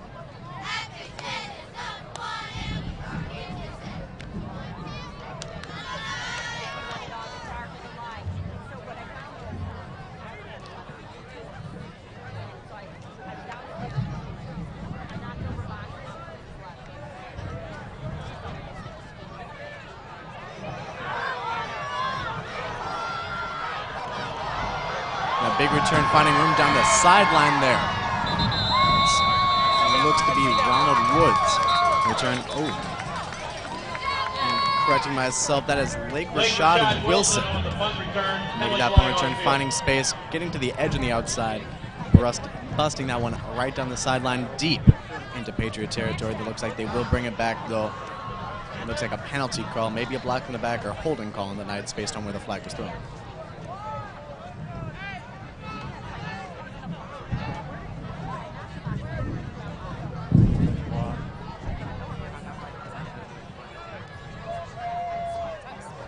Block that back against the Knights.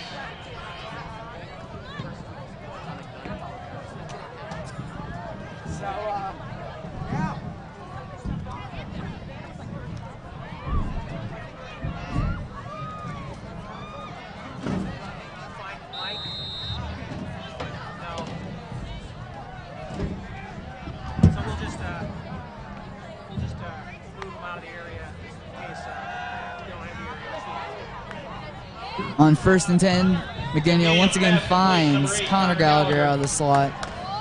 Taken down by 47, Luke Bauer. And is then brought down by Luke Brower.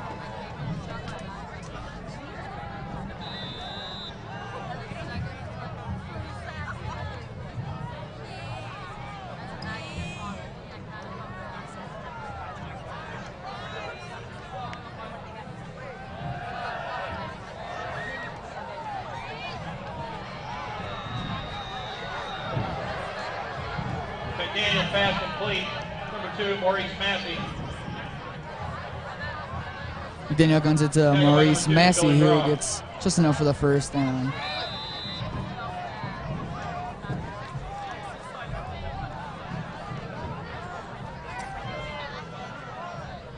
First and 10 on the Knights 40.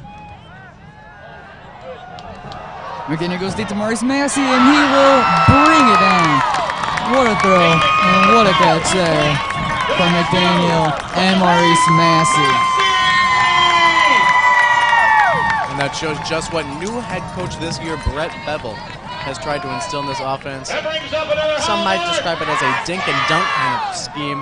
Aiden McDaniel picking apart defenses with his great short passing ability, a great job reading the field and finding open receivers. And of course they have the running game, usually led by Donnell Hawkins. He is still out with a suspension.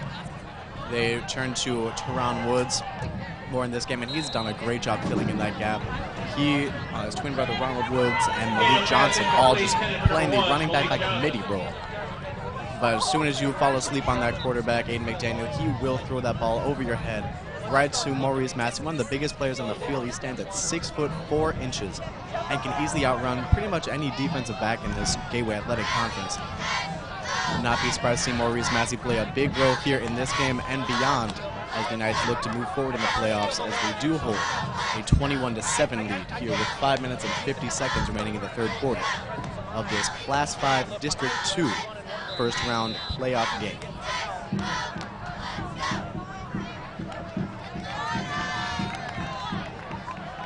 On 2nd and 10, and once again McDaniel looks for Maurice Massey, but that pass is incomplete. Massey looking for a flag, nothing called. 3rd and 10. McDaniel's pass incomplete, number 2. Maurice Massey broken up by number 25, Morris Cage. Got away with that one.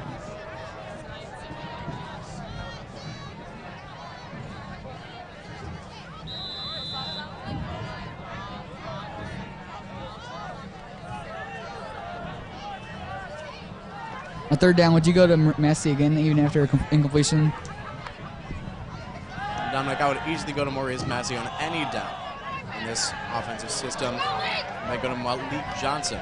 Maurice Massey was double teamed running a post right over the middle of the field. Aiden McDaniel's pass complete. Aiden Number McDaniel, 1, Malik just as I was saying Johnson. before, great job reading the field, going through his progression.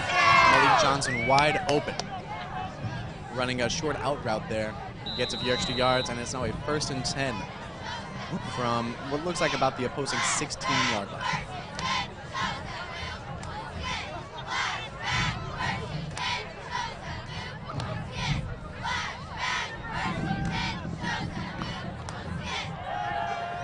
First and 10 from the Patriots, 16. McDaniel goes into the end zone. Did Ronald Woods bring it down? He did. What a catch and what a throw. Touchdown Knights. What a play by Ronald Woods. And it looked like you could easily call a defensive pass interference on that play right there. Ronald Woods was being held all kinds of ways as he was crossing the goal line. And even on that pass, Aiden McDaniel just did a great job using his arm strength, the natural gift that he has, throwing the ball completely off of his back foot, getting it not only over the defender but into the hands of the receiver, and putting these Knights up by 3 scores here late in the third quarter.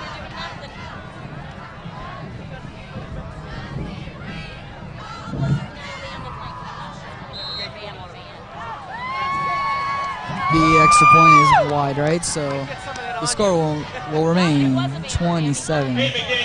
Complete to number 10, Ronald Woods for the touchdown.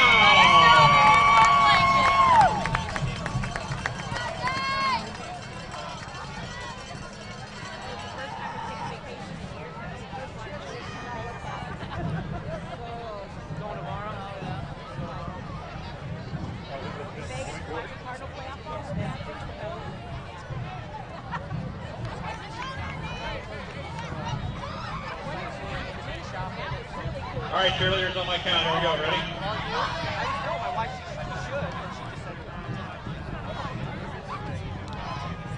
One,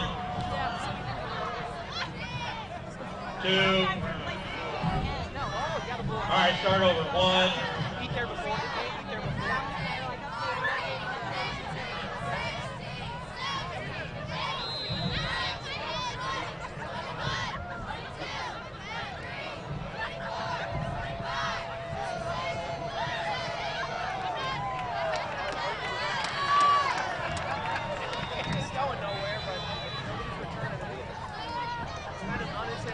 For the 3rd time tonight, the FHN kicker kicks it straight out of bounds, and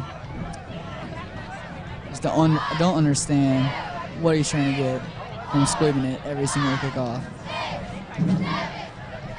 Generally, the squib kick is used kind of as a change of pace kick, outside of just kicking the ball as deep as you can. But if you use it every single time out there, Patrick Koster's not fooling anyone. And he's just kicking out of bounds, sending his team farther back to the NFL regulation 35-yard line. Essentially giving 5 extra yards to the Parkway South Patriots. Certainly use it.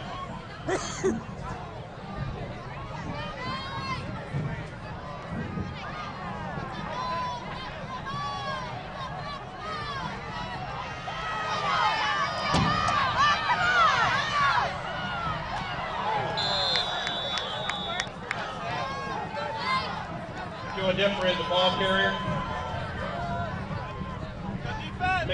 Jill Otterfred there on the return. He'll take it around the 35-yard line, which is where the Patriots will start their 9th drive of tonight's game.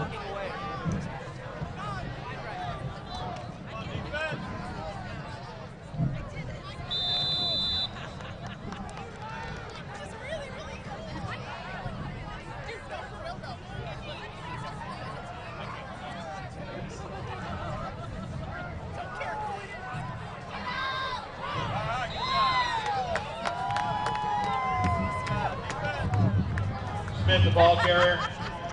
Tackled by number 54, Jalen Armstrong.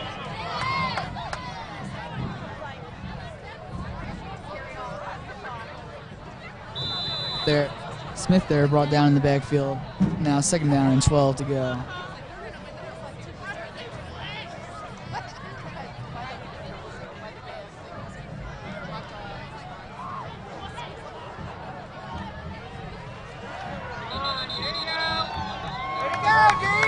And again, they'll keep it with Smith, and he'll find 0 running room once again. Daniel Ostrowski.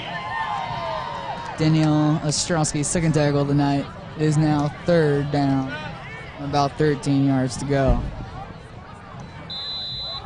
Now, Dominic, if I had a nickel for every time that the Parkway South Patriots ran a play for negative yardage because of this great Knights defensive line, I could just about pay the salary for a new offensive line coach for the Patriots, because clearly that unit is not getting it done. Once they get past these first 5-6 plays from the Knights, the Patriots can't be stopped. Their speed is just killing Howell North, as we see right there on that what looks like a near catch across midfield.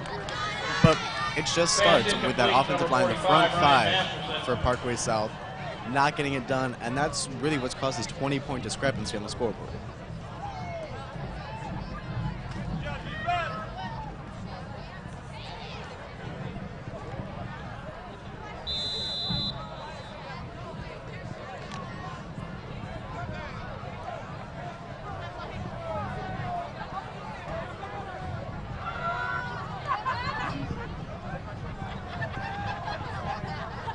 Nick Chandler on for his 7th punt of the night. And it's another good one. It'll be stopped right around the 43-yard line.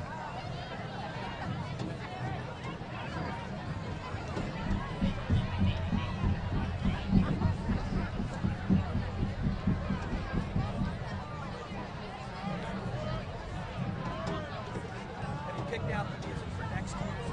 Yep. Yeah. What about next year's bandstand area where we're playing all the Back in Black and all that kind of stuff? Yeah. You gotta get something new going on. Some of those are okay. Some need to be changed out. On 1st and 10, that is Malik Johnson running out wide, and he'll get the 1st down. Another great run by Johnson. Malik Johnson, the ball carrier. You have to keep refreshing their memory every couple of weeks. Tackled by number 25, Lamar Case. I know, you know. No, yeah, I actually spent my whole day thinking stuff for basketball bands this year. So will they do different stuff? For Daniel fixes it Johnson. That is Sharon Woods with a solid gain there on 1st and 10. Tackled by number 16, Chris It's like about a 7-yard gain. We'll make it 2nd down and 3 to go. What we did with they have to go to a certain number of games throughout the season.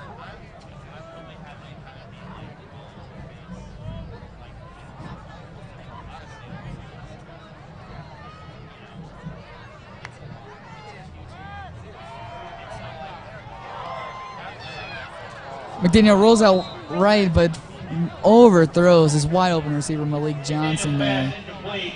Number 1, Malik Johnson.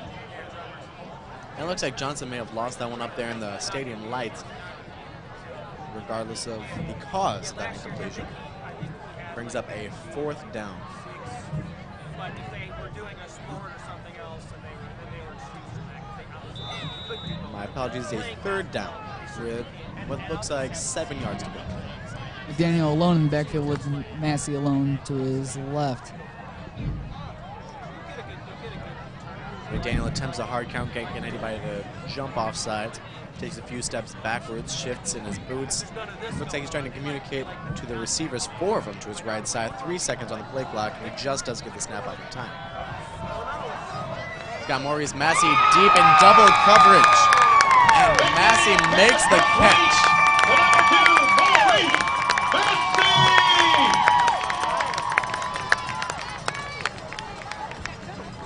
And that's another Howell North. The sophomore on sophomore connection there once again for the Knights. A lethal combination, not just tonight, but all season. Has had opposing defense had nightmares about the combat. Knights line up in the same quad receiver set. Maurice Massey again, the lone receiver set up near side, just out of your frame right now. Looks like a dime package for the defense and a pass just overthrown. Maurice Massey, he is a tall wide receiver out there, but not quite that tall. And a good play made on the ball by Lamoris Cates on defense, not giving Massey an opportunity to leap up and catch that one. Brings up a 2nd down and 10 from the 12.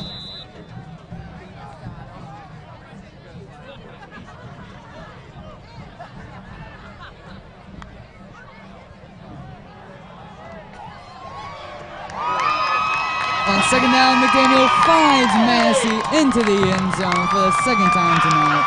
Touchdown, Knights. Aiden McDaniel pass complete to number 2, Maurice Massey!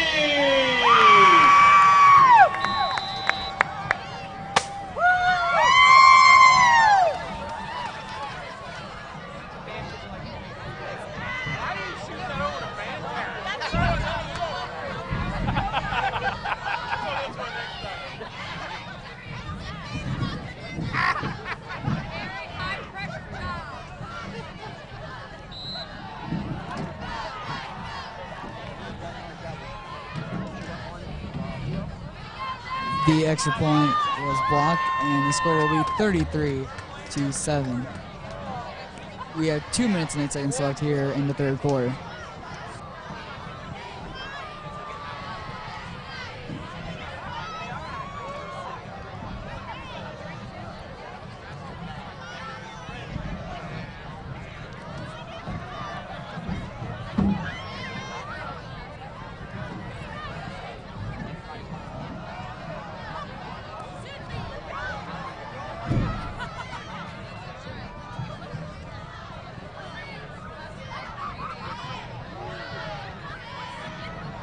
What makes Massey such a lethal asset to this Knights offense is, like you mentioned earlier, Jacob, not just his speed, or not just his size, but his speed as well. He can either be going across the middle or going deep as well. He has become, by far, McDaniel's favorite target in the Knights offense. And once again, we see a squib kick from Patrick Coster. Returned around the 37, maybe 38-yard line up for a generous spot for the Parkway South Patriots.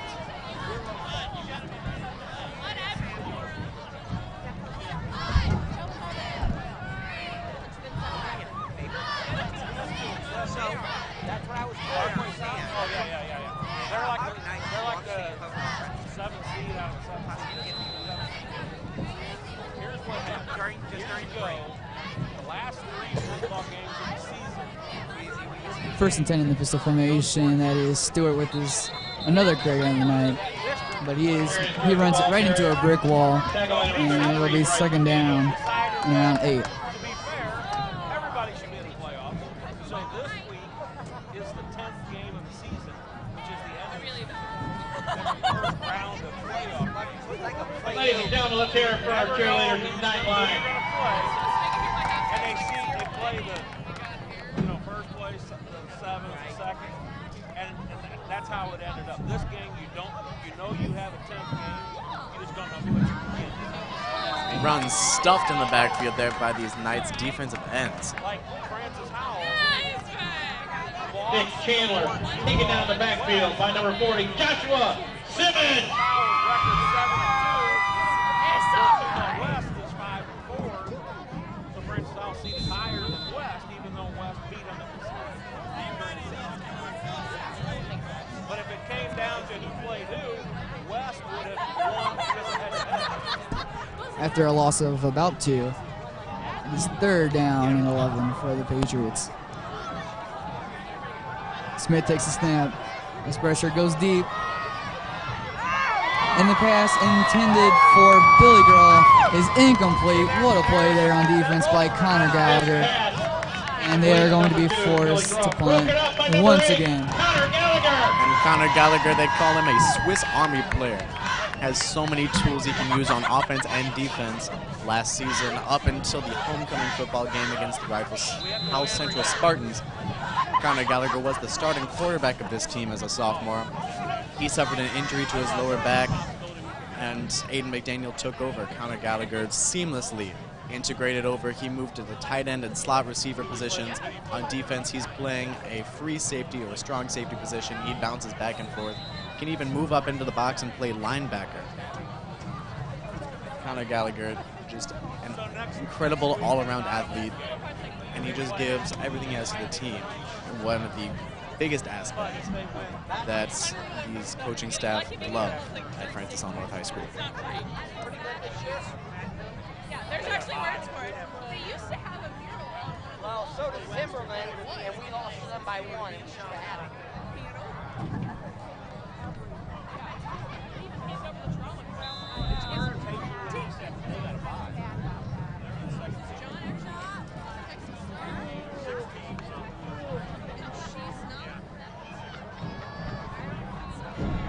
On 1st down, McDaniel hands it off to John Woods, who makes great work running left outside. And he'll take it nearly to the 1st down mark. Great run there to start this drive for the Knights by Teron Woods.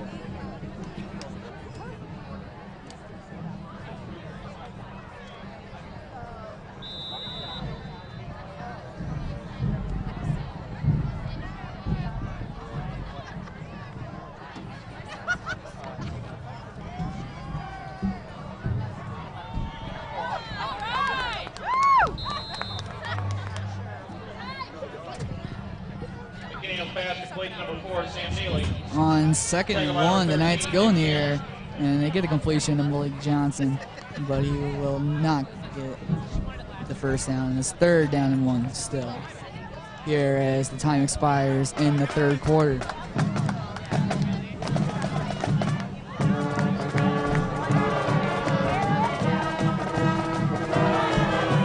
.75% of this football game now in the books here, Dominic.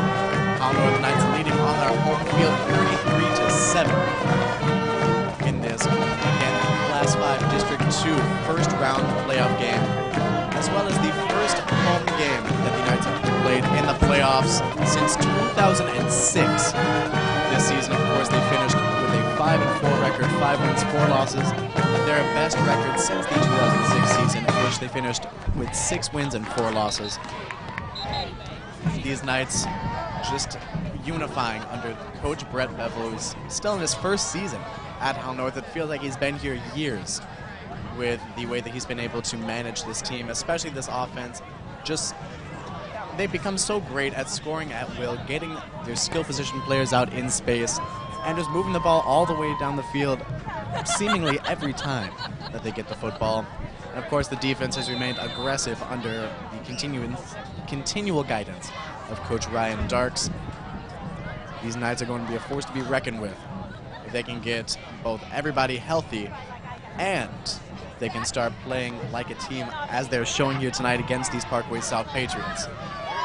There's Teron Woods. He slips on the turf. It is a cold night maybe a little bit slick around the 38 or the 42-yard line. By number 45, Ryan And Matheson. Woods is still on the ground. It looks like he may be a little bit injured down there.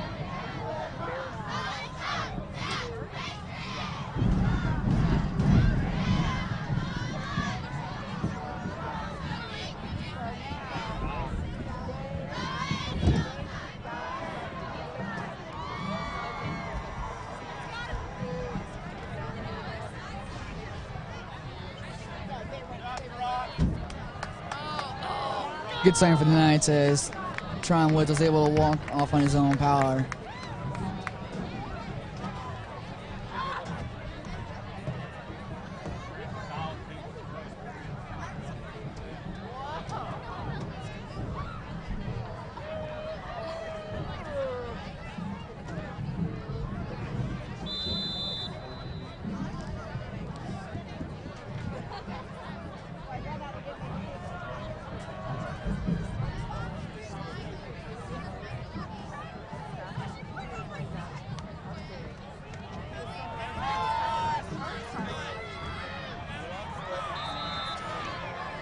On 1st and 10, Stefan Cameron gets the carry, his first of the night, but he'll lose a couple yards.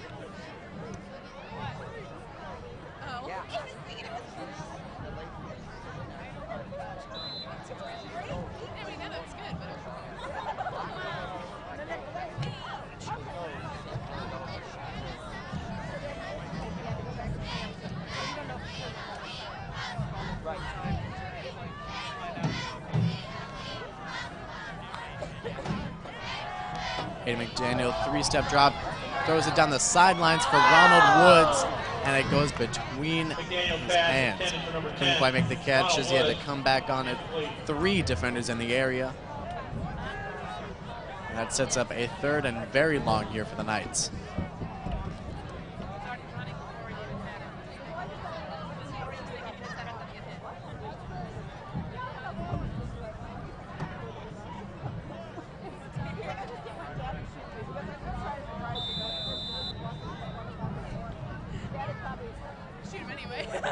On 3rd and long, Stefan Cameron is in the backfield with Aiden McDaniel and is then sent out right.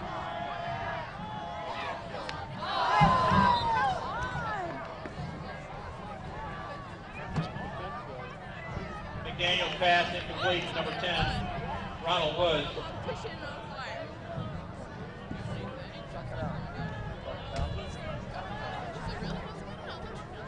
Ronald Woods, the intended receiver there. And it looks like he may have a little bit of a tummy ache as he's clutching his stomach as he comes off the field. Maybe took a shot as there were a few defenders in the area as he crossed over the middle. Stefan Cameron lines up about his own 41-yard line to punt this one away on a 4th down with 16 yards to go.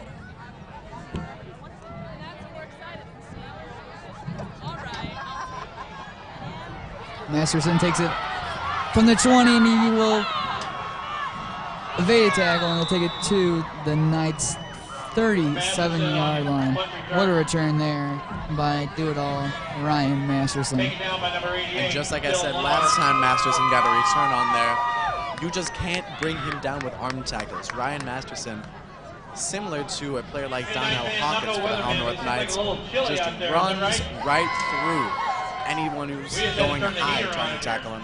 And even as he showed us right there along the sideline, finessing his way around the punter Stefan Cameron, a little bit of a juke move before Cameron got him by the shoestrings and brought him down. But just a fantastic return, sets up the Patriots in great field position. 38 yards at the beginning of this drive to go to the end zone and maybe bring this one a little bit closer with just 10 minutes and 51 seconds left on the clock. a great return like that might be the spark the Patriots needed on offense. Stewart's a volunteer. On first down, Stewart gets another carry and he will find a little running room. Once again tonight is second down and 10.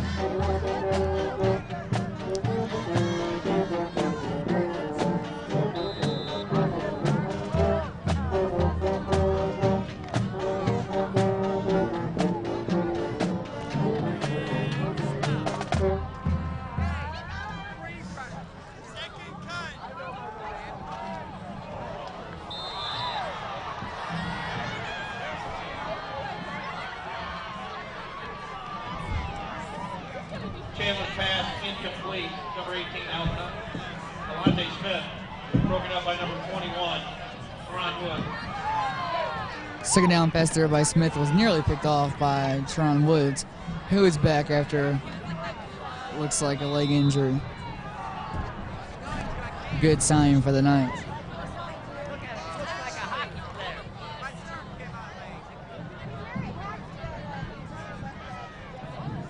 Huge third down here for the Patriots. They cannot afford to waste a great field position. That was given to him by Ryan Masterson. Speaking of him, he run the jet sweep, finds some space, and he is gone into the end zone. What a run there. Great blocking. Masterson. He got on the great field position. It's fitting that he gets him into the end zone.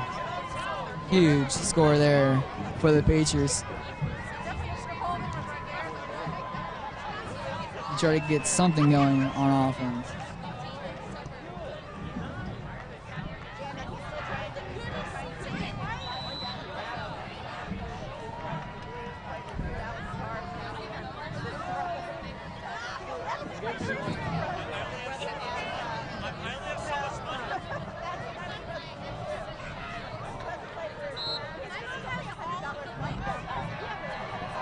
Chandler's extra point is good. The extra point from Nick Chandler is good, and it makes it a 33-14 Knights lead with 10 minutes left here in the fourth quarter.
And the Patriots try an onside kick.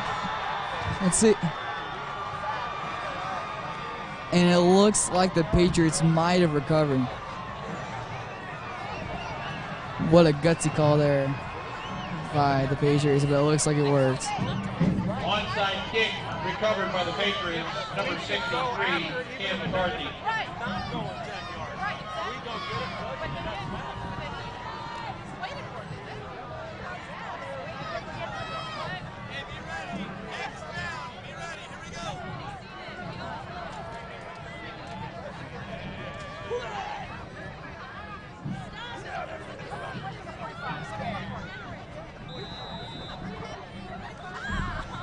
After the onside kick recovery, the Patriots line up in a pistol formation, but there was a timeout called by the Patriots with 10 minutes and 3 seconds left here in the game.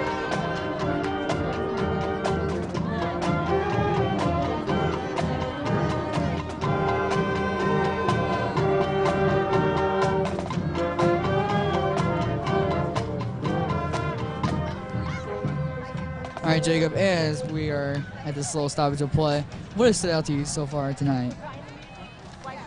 Well, Dominic, clearly as we see on the scoreboard right now, a 29-point difference. 19-point difference between these two teams. And really the biggest thing that stood out to me tonight is the effectiveness of the Howell North offensive scheme without their star running back, Donnell Hawkins. 888 rushing yards on the season, over 1,000 all-purpose yards in their first 8 games before he got suspended.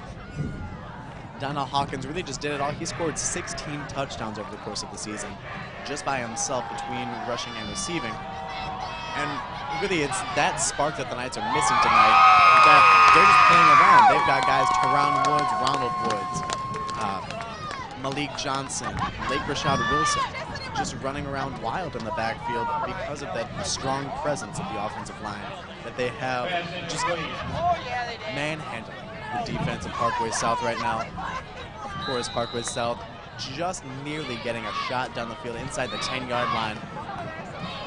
They've got, again, a 2nd down and 10 yards to go from about the 49-yard line of the opposing side of the field. And once more, I am Jacob Lindner here with Dominic Hosher, bringing you tonight's action live from Francis Howell North High School. This Class 5 District 2 playoff game between the Francis Howell North Knights and the Parkway South Patriots. We have about 9 minutes and 41 seconds left to go here in this football game. This Parkway South has stopped again on 2nd down.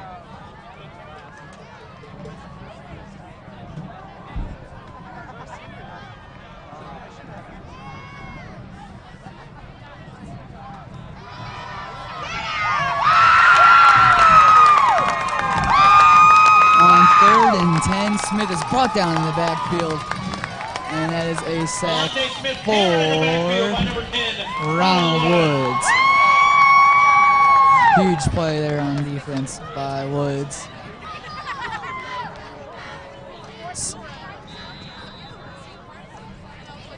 Woods was simply unguarded there on 3rd down, and that's how he got the sack.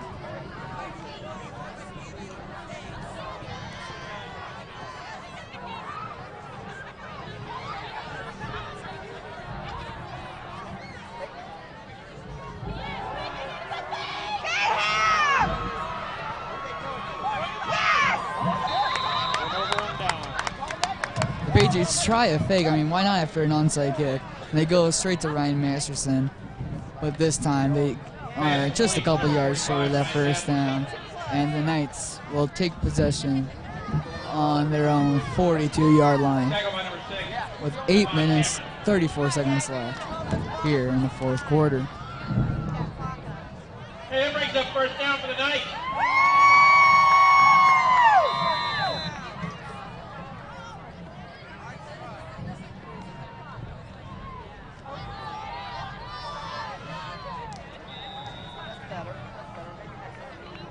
Malik Johnson, the ball carrier.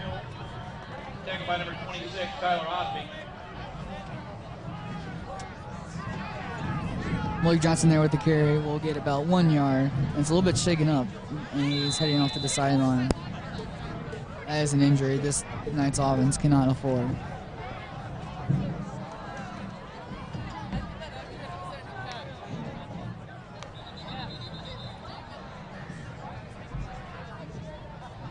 On 2nd down, man in motion was Sam Neely, but there is a flag on the play. Legal motion against the Knights. And it's an illegal motion call against the Knights. So I'll push him back 5. Make it 2nd down and 13.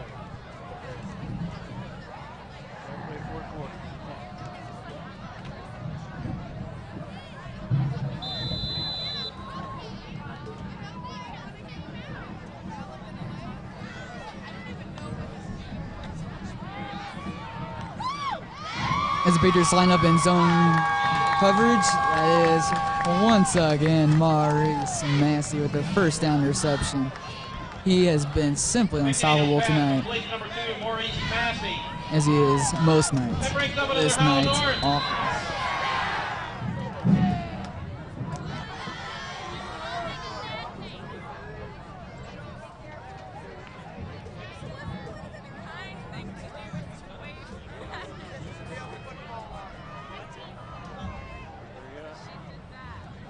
The reception by Massey.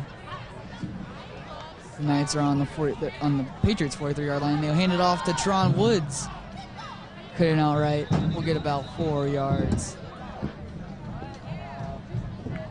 Solid gain there by Woods.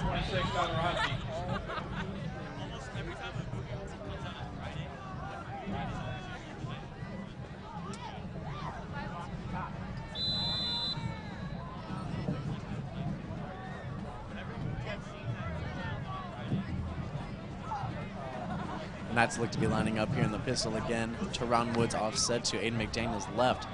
Fakes the handoff on the option play. McDaniel trying to find some room and gets nothing. Hit in the backfield by number 63, Cam McCarthy. Tackle by number 63, Cam McCarthy. Sets up a 3rd down and long after McDaniel couldn't find any room to escape the backfield. 6.5 minutes remain here in this football game. Still a 19-point lead, though, for Howell North.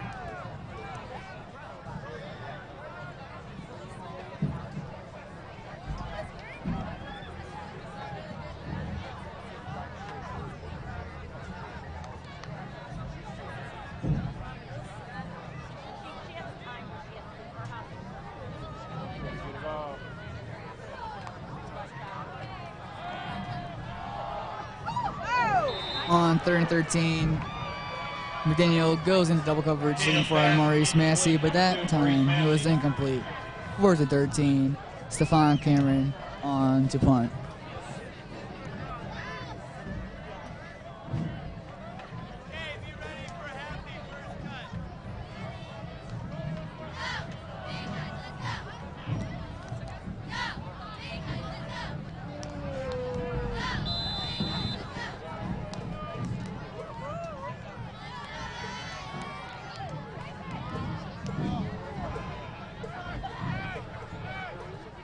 Stefan Cameron back to punt for Howell North again. The last punt by Cameron was returned by Ryan Masterson for about 30 yards. We'll see if Cameron tries to go away from Masterson this time. Masterson picks it up about the 20-yard line, breaks through about 3 or 4 arm tackles before he is eventually taken down by a swarm of Knights around the 30. Tackle by number 24, Tyler Pena.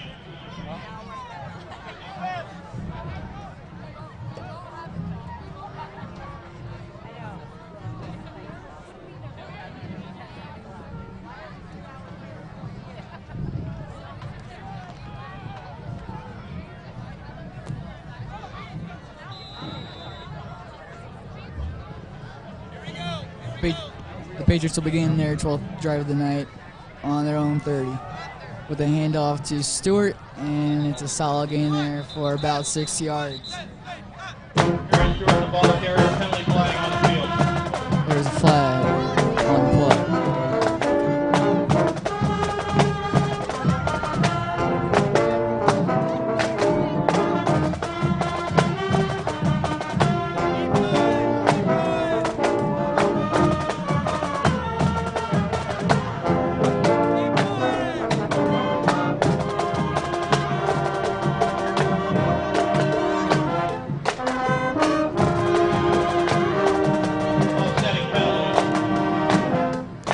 Offsetting penalties, they will replay first down.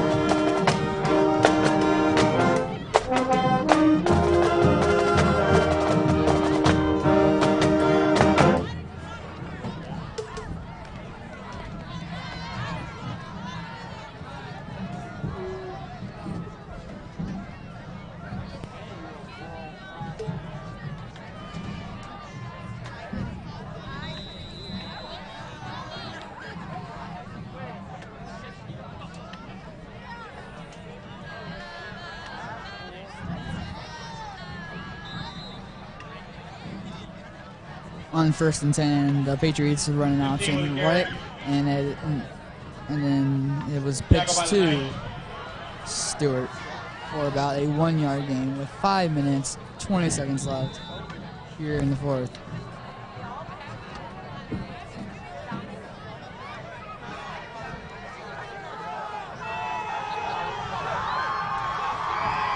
On 2nd down, man in motion, it is Joe on the field. And off goes to Dorian Stewart, but there are multiple flags on the Stewart's play. ball carrier. Tackled by number 33, Bryce McDaniel. Penalty flag on the field.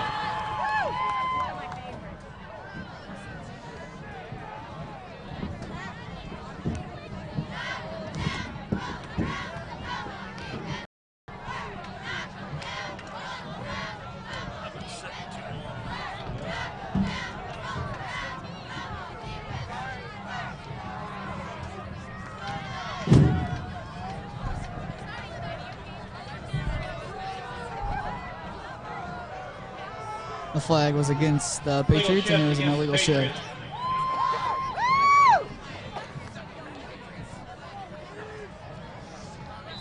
Penalty pushes him back 5, now 2nd down and 8.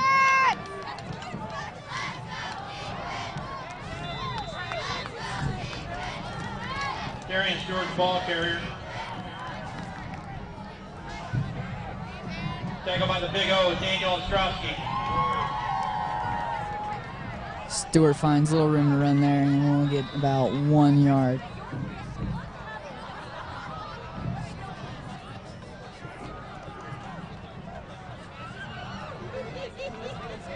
The Patriots break huddle. Come out for a 3rd down and 6 yards to go. Twin running backs in the backfield.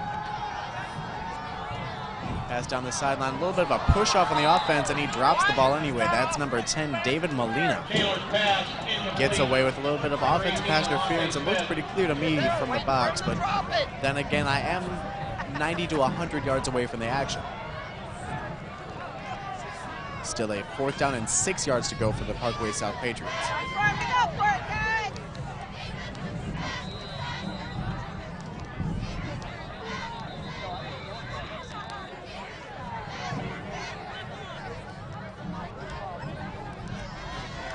Timeout, Knights. And timeout called by the Knights here with 4 minutes and 15 seconds left here in the game. And really can't fault the Knights for calling a timeout here. Last time Parkway South was in what looked to be an obvious punting situation, they faked the punt, threw that one to Ryan Masterson over the middle of the field. They didn't get it because, of course, it was a 4th down with 16 yards to go. But a 4th and 6, a much more manageable faking opportunity. Or Parkway South could just go straight up, play with the offense on the field.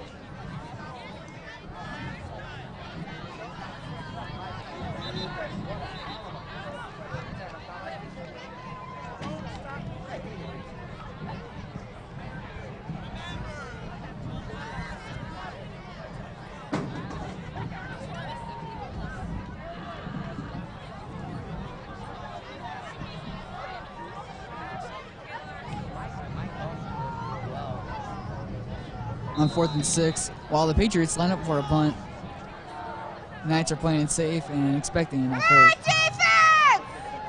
And they guessed correctly.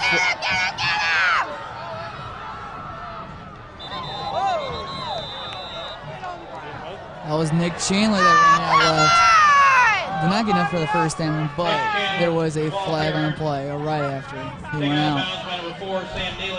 Nick Chandler running that ball down the sideline, but Sam Neely delivering a shot. It looked to me like he led with the shoulder, but it could be called unnecessary roughness on Neely just for how viciously he laid out Nick Chandler on that play. Could be enough to give Parkway South a 1st down as well. No flag on the field. And they call no flag on the play.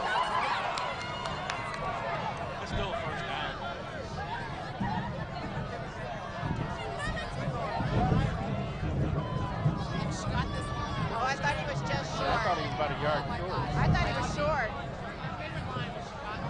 Dag nabbit, I thought he was short.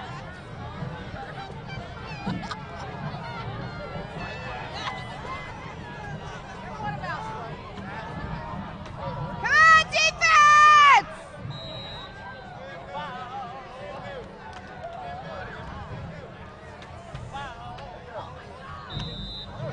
After the failed fake punt, the Knights will take over.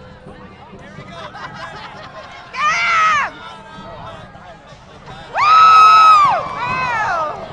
correction, not a fake punt, fail. It was actually successful, and the Patriots will continue that possession right around their own 40-yard line.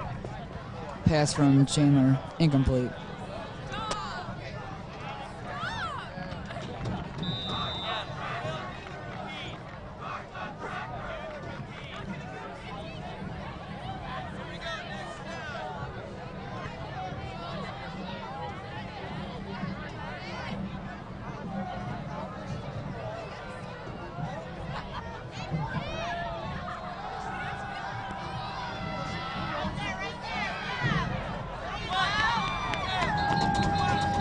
On the quarterback keeper, that's Darian Stewart lining up the Wildcat. Brought down by Bryce McDaniel, forcing a fumble. But it looks like the Patriots do fall back on top of him.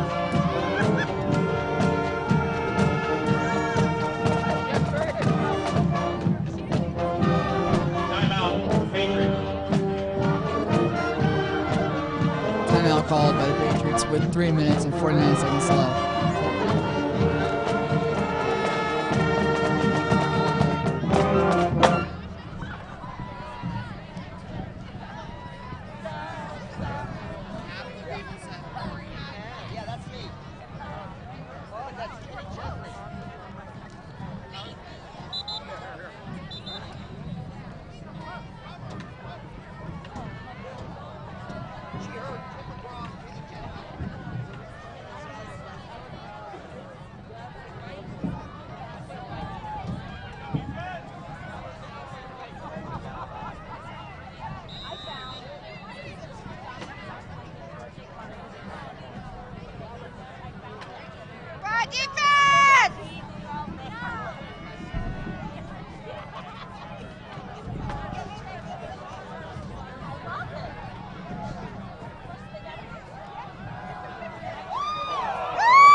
On 3rd down and 10, Teron Woods read the pass perfectly, but just could not bring it in for the interception. It is 4th and 10.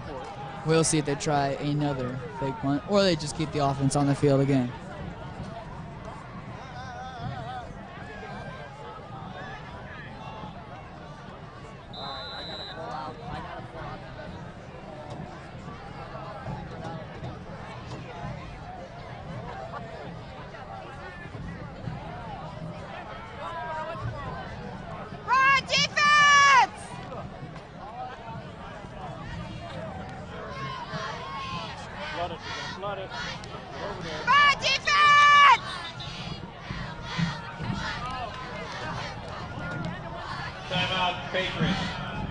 Parkway South calling a timeout. Looks like they didn't like the matchups they had on the field.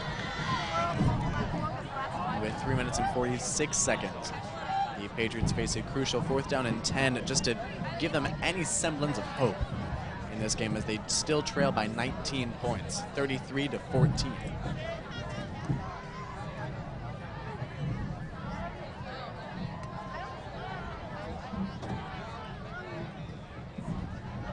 And of course, Dominic, before the game, we were talking projections. My pick for the score of this game, 34-14, 1 point off at this point. I'm hoping we just coast here. The Unites go home with a victory, or stay home with a victory, I guess the case may be, on their home field. I've had that feeling. And they rest up for Hazelwood East the next week. The Hazelwood East team awaiting the winner of this football game. That is the last one.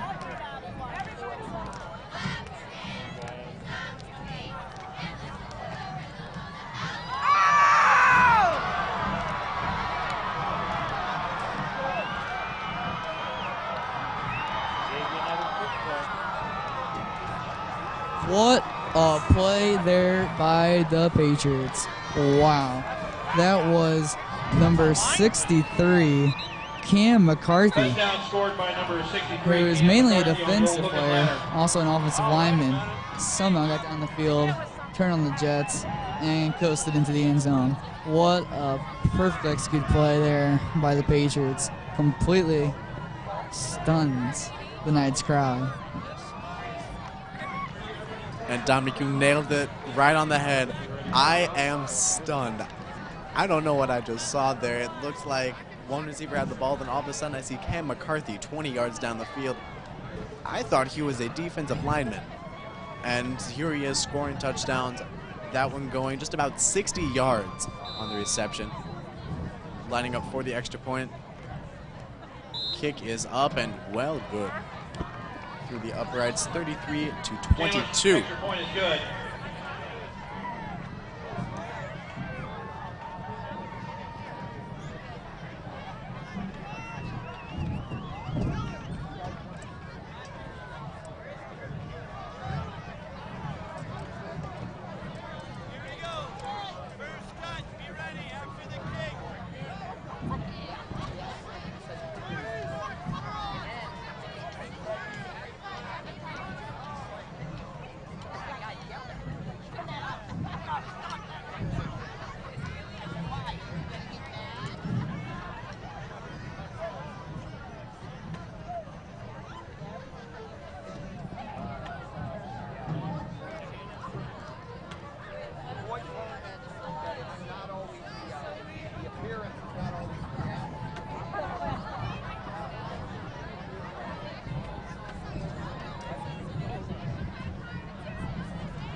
With 3 minutes and 35 seconds left here in the game, look for another onside kick attempt for the Patriots.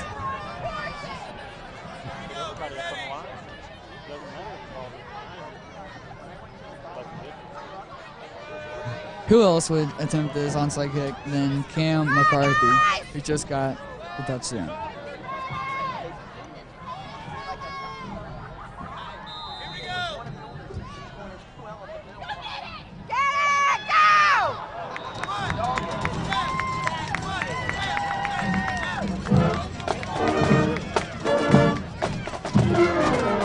And the onside kick is not successful for the Patriots. That was Stephon Cameron with the return.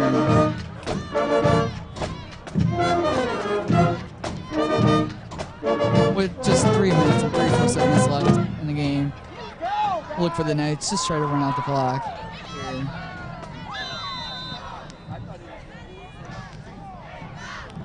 And then Pistol Connor Gallagher in motion. Motion to the strong side, and Aiden McDaniel passing on first down, going pretty deep. Intended for Maurice Massey, no flag on the field, but the ball does fall short. Second and 10. Interesting call there as it stops the clock at 3 minutes and 29 seconds. We'll see if they go on the ground here on second down.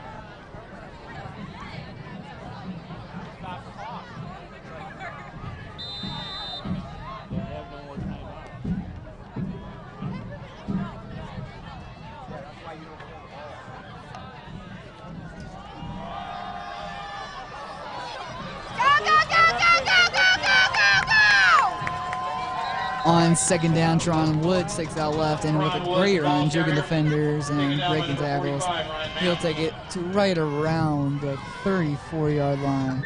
First down for the Knights.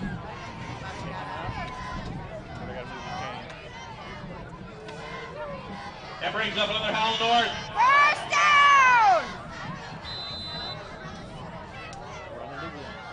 And Teron Wood showing flashes of brilliance there on that run. Finding the hole, jukings around some defenders, and then a great hesitation move to get a few extra yards, push himself past the first down yard, moving the chains down to about the 34-yard line. McDaniel rolling out to his right, feels the pressure, and he gets hit, avoids being put down.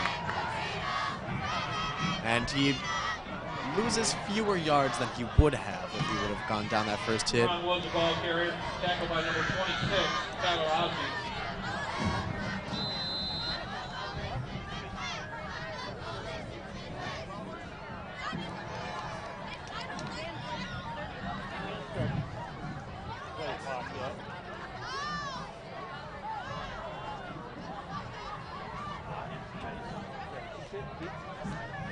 They wouldn't let him go down on the ball. They can't give him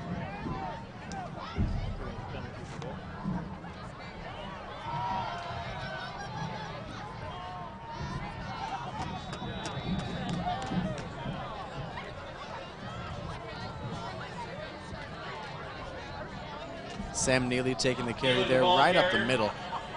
He replaces Teron Woods, who is over on the near side of the bench. Looks to be a little bit injured right now, holding up his left leg. And it could just be exhaustion here tonight. Of course, it is cold. It's a lot more difficult to get a deep breath when the air is so thick as it is. And Teron Woods has been holding up quite a heavy workload here tonight. He scored a touchdown, taking over almost the entire load for Donnell Hawkins, who is still suspended. That ball rushed up the middle again, but getting nothing, maybe even losing a yard.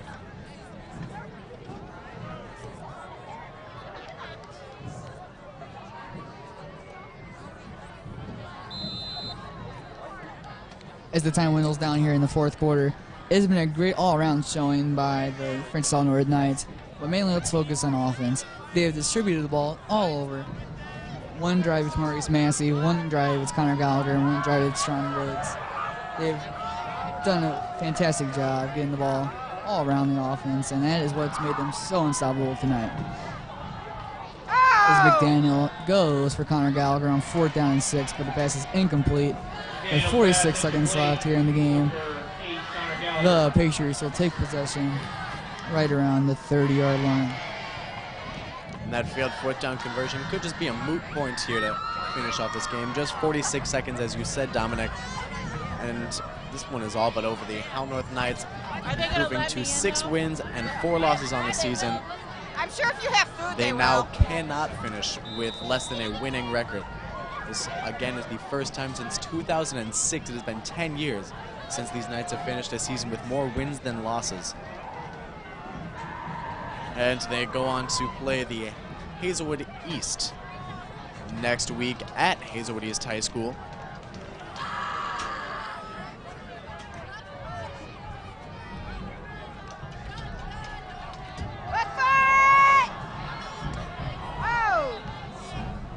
Smith there going deep towards Ryan Masterson, but that pass is incomplete.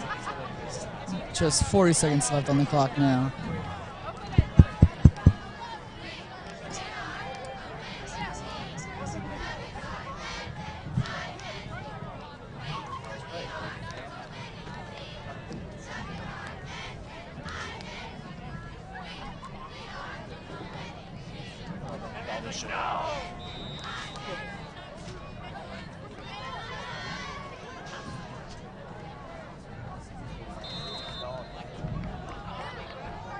Pass intended for number 43.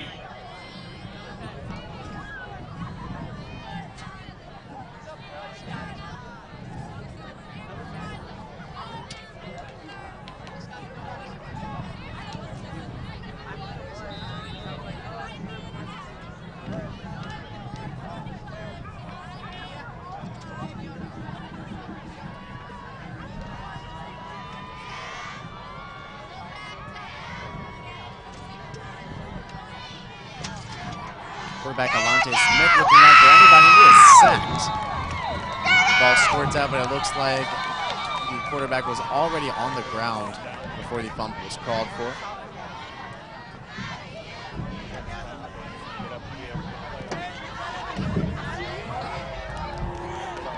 Ready, guys? Fifth tackle in the backfield. And of course, these Knights going on to play at Hazelwood East High School, taking on the Spartans. The Hazelwood East Spartans at 7-2 on the season. They did have a bye week this week and will come fresh for next week's matchup in the Class 5 District 2 tournament.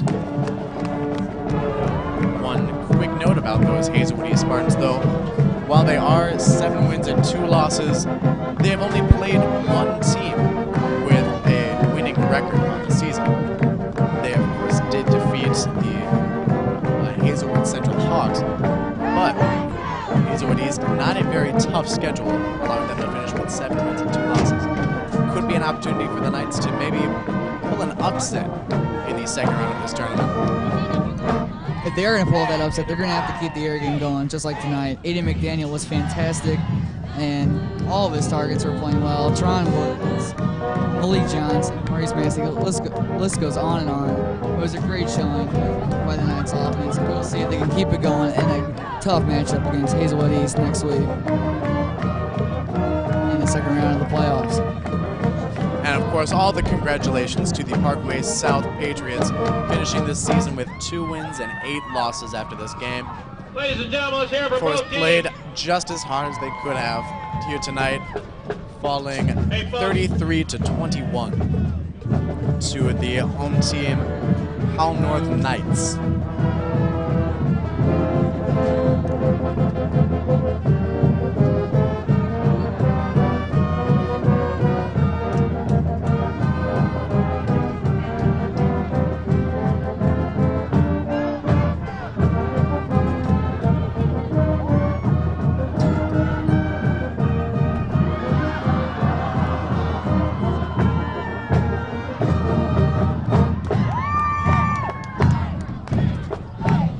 Make sure you stay tuned for a potential interview with Coach Brett Bevel after his first ever playoff win as the Francis Howell North Knights coach.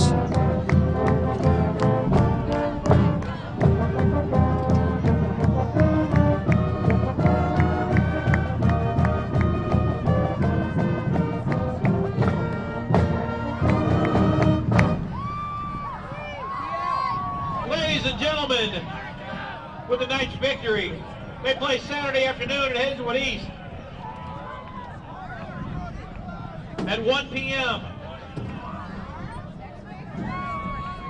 Yes, next Saturday, not tomorrow.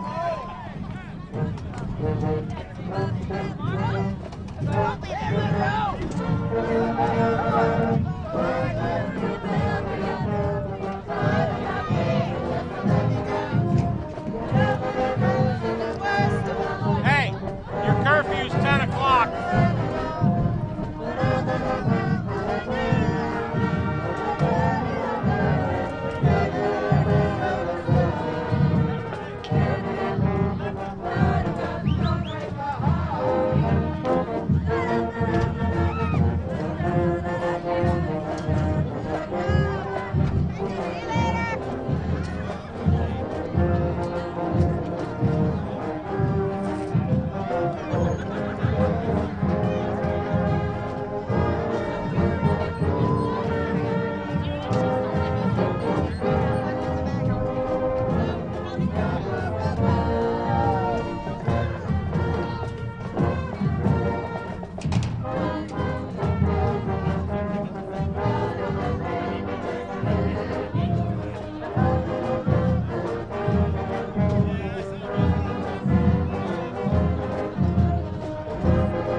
Oh, that's right. Right. She was going to do it. So I'm thinking Hannah Weber, the drummer. Oh, okay. No, I'm thinking Hannah. I didn't know what Hannah's last name was. Just gonna take a shake. Where you going?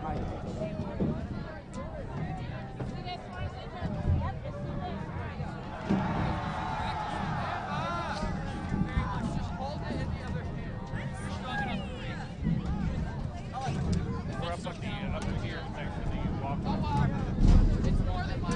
What's the matter? I'll find you. What are you looking for? I was looking for Leonard if I could. Yeah, you can. Dude, you're like a pack mule. Look at your mother. It's in your DNA. You can't help. No, I mean that a good way. Look at all the stuff she's carrying. You can't mess up her. I have it. His uniform's still in there. I know. I don't know why. I guess you might have left it up there. I don't know. I can't take it.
car and I'll roll with you and fix them up.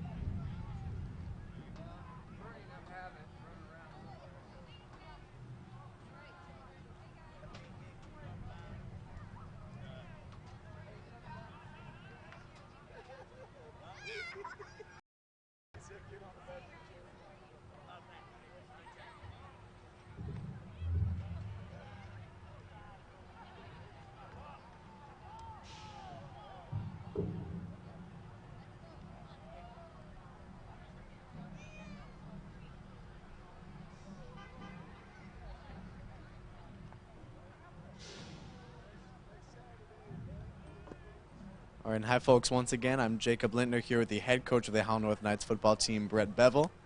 Coach, what were your thoughts coming into this game? Of course, the first playoff game the Knights have hosted here in as long as I can remember. Yeah, I mean, the big thing was kind of staying on what we started the whole year with, and that was just being a family. We talk a lot about not being we guys, or sorry, not being me guys, but being we people, and then talked a lot about right before we went out to the field, I said, guys, don't worry about the playoff game. Don't worry about making history. Just go as hard as you can for 4 to 6 seconds. The next play is the most important play from A to B, and that's what we talked about a lot. Is don't get bogged down from all this outside noise. Just compose yourself for 4 to 6 seconds and play ball. And they did. My hat's off to them. So happy, so excited, especially for these seniors to do this for them. And of course, that outside noise you were talking about. Is there anything else that may have contributed to it? Maybe the Knights' first winning season since 2006. About week, I can't remember, 5 or 6, we hit a little rough patch. We played some really good teams. We lost by 1. I went for 2. I'll do it again. We got together as a team. I just want to say, hey guys, if you want to, you can still make history. And they're like, what do you mean? I was like, well, if you win 4 games, that's the best season in 10 years. And then after that, I want to say, hey guys, you want to have a winning season. That's the best season in it was 15 plus years. And I was in this one. I was like, hey guys, you win a playoff game. Might be the first one ever on this field. I really don't know, and I'll have to look at it. But we talked a lot about making history, and although that is kind of hyping it up, it still kind of was like, you know what? We are doing good things. We are building this, and we're doing a really good job. So, like I said, it's been an awesome experience. And then, of course, focusing a little bit more on the game, Parkway South averaging less than 7 pass attempts per game. How did that play into what you try to do on defense? Well, obviously, we just put as many people in the box as we could. They run a really good option attack, so we talked defensively all week about playing your responsibility, because you have to have a certain job every time there's a play. Because if you slip up, we slipped up once in the first quarter, and that fullback went 80 yards, and that's all it takes. So my hat's off to them. They played their jobs 98% of the time, so it was awesome. All right, and then, of course, on offense, you guys were running like a well-oiled machine, even without your leading rusher and total yard gainer, Donnell Hawkins. Is there any timetable for him to be back, or is the plan just to continue operating without him? When we lost Donnell, great player. Whenever I started the season, our goal was just to kind of get him in space. And we talked about this the first interview, and we miss him a lot, and he's a huge contributor. We actually kind of trained for this at the beginning of the year. Whenever we did our above-the-line training, we said at the beginning of the year, like, hey, you're going to be faced with adversity sometime this season, and bad teams get crushed by it, and above-the-line teams get better from it. And so I told him, as soon as he left, I'm like, hey, guys, a lot of you have to get better right now. And for some of these sophomores, we said, it's time to grow up. You're now juniors in football. And they have responded in a huge way. So I have no idea when Donnell's coming back, but we do miss him for sure. And, of course, you're talking about some of the sophomores on the team. Aiden McDaniel, Maurice Massey, Ronald, and Teron Woods, just to name a few. What does that young core mean for this team, not just moving into next week, but into future seasons? We're excited. One time we looked out there, and I think we counted, we had like 3 seniors on defense and offense, so returning a lot of players.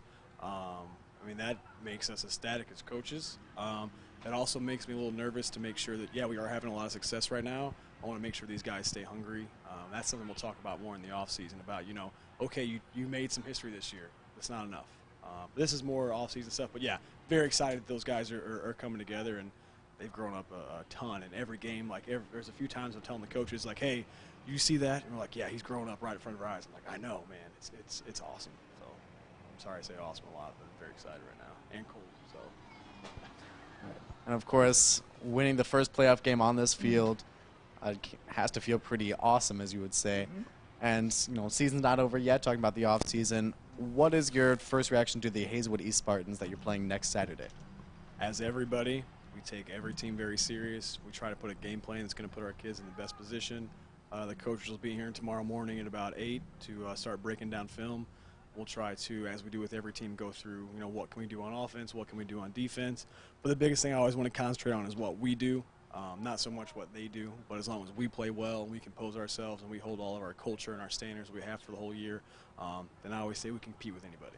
I've been saying that since day one. If we're all here, we've been above the line all week in the classroom and outside of school, and we compose ourselves, that I don't care who we play, you know, we're going to play with them. So that's my thoughts, and I know they're a really good team, but I think so are we. And of course, Hazelwood East showing that off with their 7-2 record in the regular season. They did only play one team with a record above 500, though. Is there any confidence that'll give you? Is there anything else you'd like to say about that matchup? When the playoffs start, we had a little team meeting, and we talk about each playoff game is a one-game season. So, you know, I don't, records are out the window. You know, someone was talking to someone before the game, like, oh, they're 2-6. I'm like, doesn't matter. This is a one-game season. And we talk a lot about the ball as a season and trying to get it and take care of it. I'm not even worried about their record. I'm not worried about our record. We just want to be 1-0 when that game's over. All right, well, thank you for this interview, Thank Coach, you. and Appreciate best it. of luck Yes, against sir. Hazelwood East. Thanks, guys. All right, and just one last time from Francis Howell North, I'm Jacob Lintner here with Dominic Hosher, my co-announcer, Chase Meyer, Kelsey Decker, Tyler Rogers helping out on camera, and then, of course, Brayton Larson bringing it all home with producing the stream. I'd just like to thank all of you for watching, and you know, thank you for supporting everything that we've done here all throughout this football season. This will most likely be our last game at this football field. And I'd just like to express how grateful I am for this opportunity to not only announce for you, but talk to some of our staff and really just bring this experience out to you, the viewers. Thank you all for watching, and good night.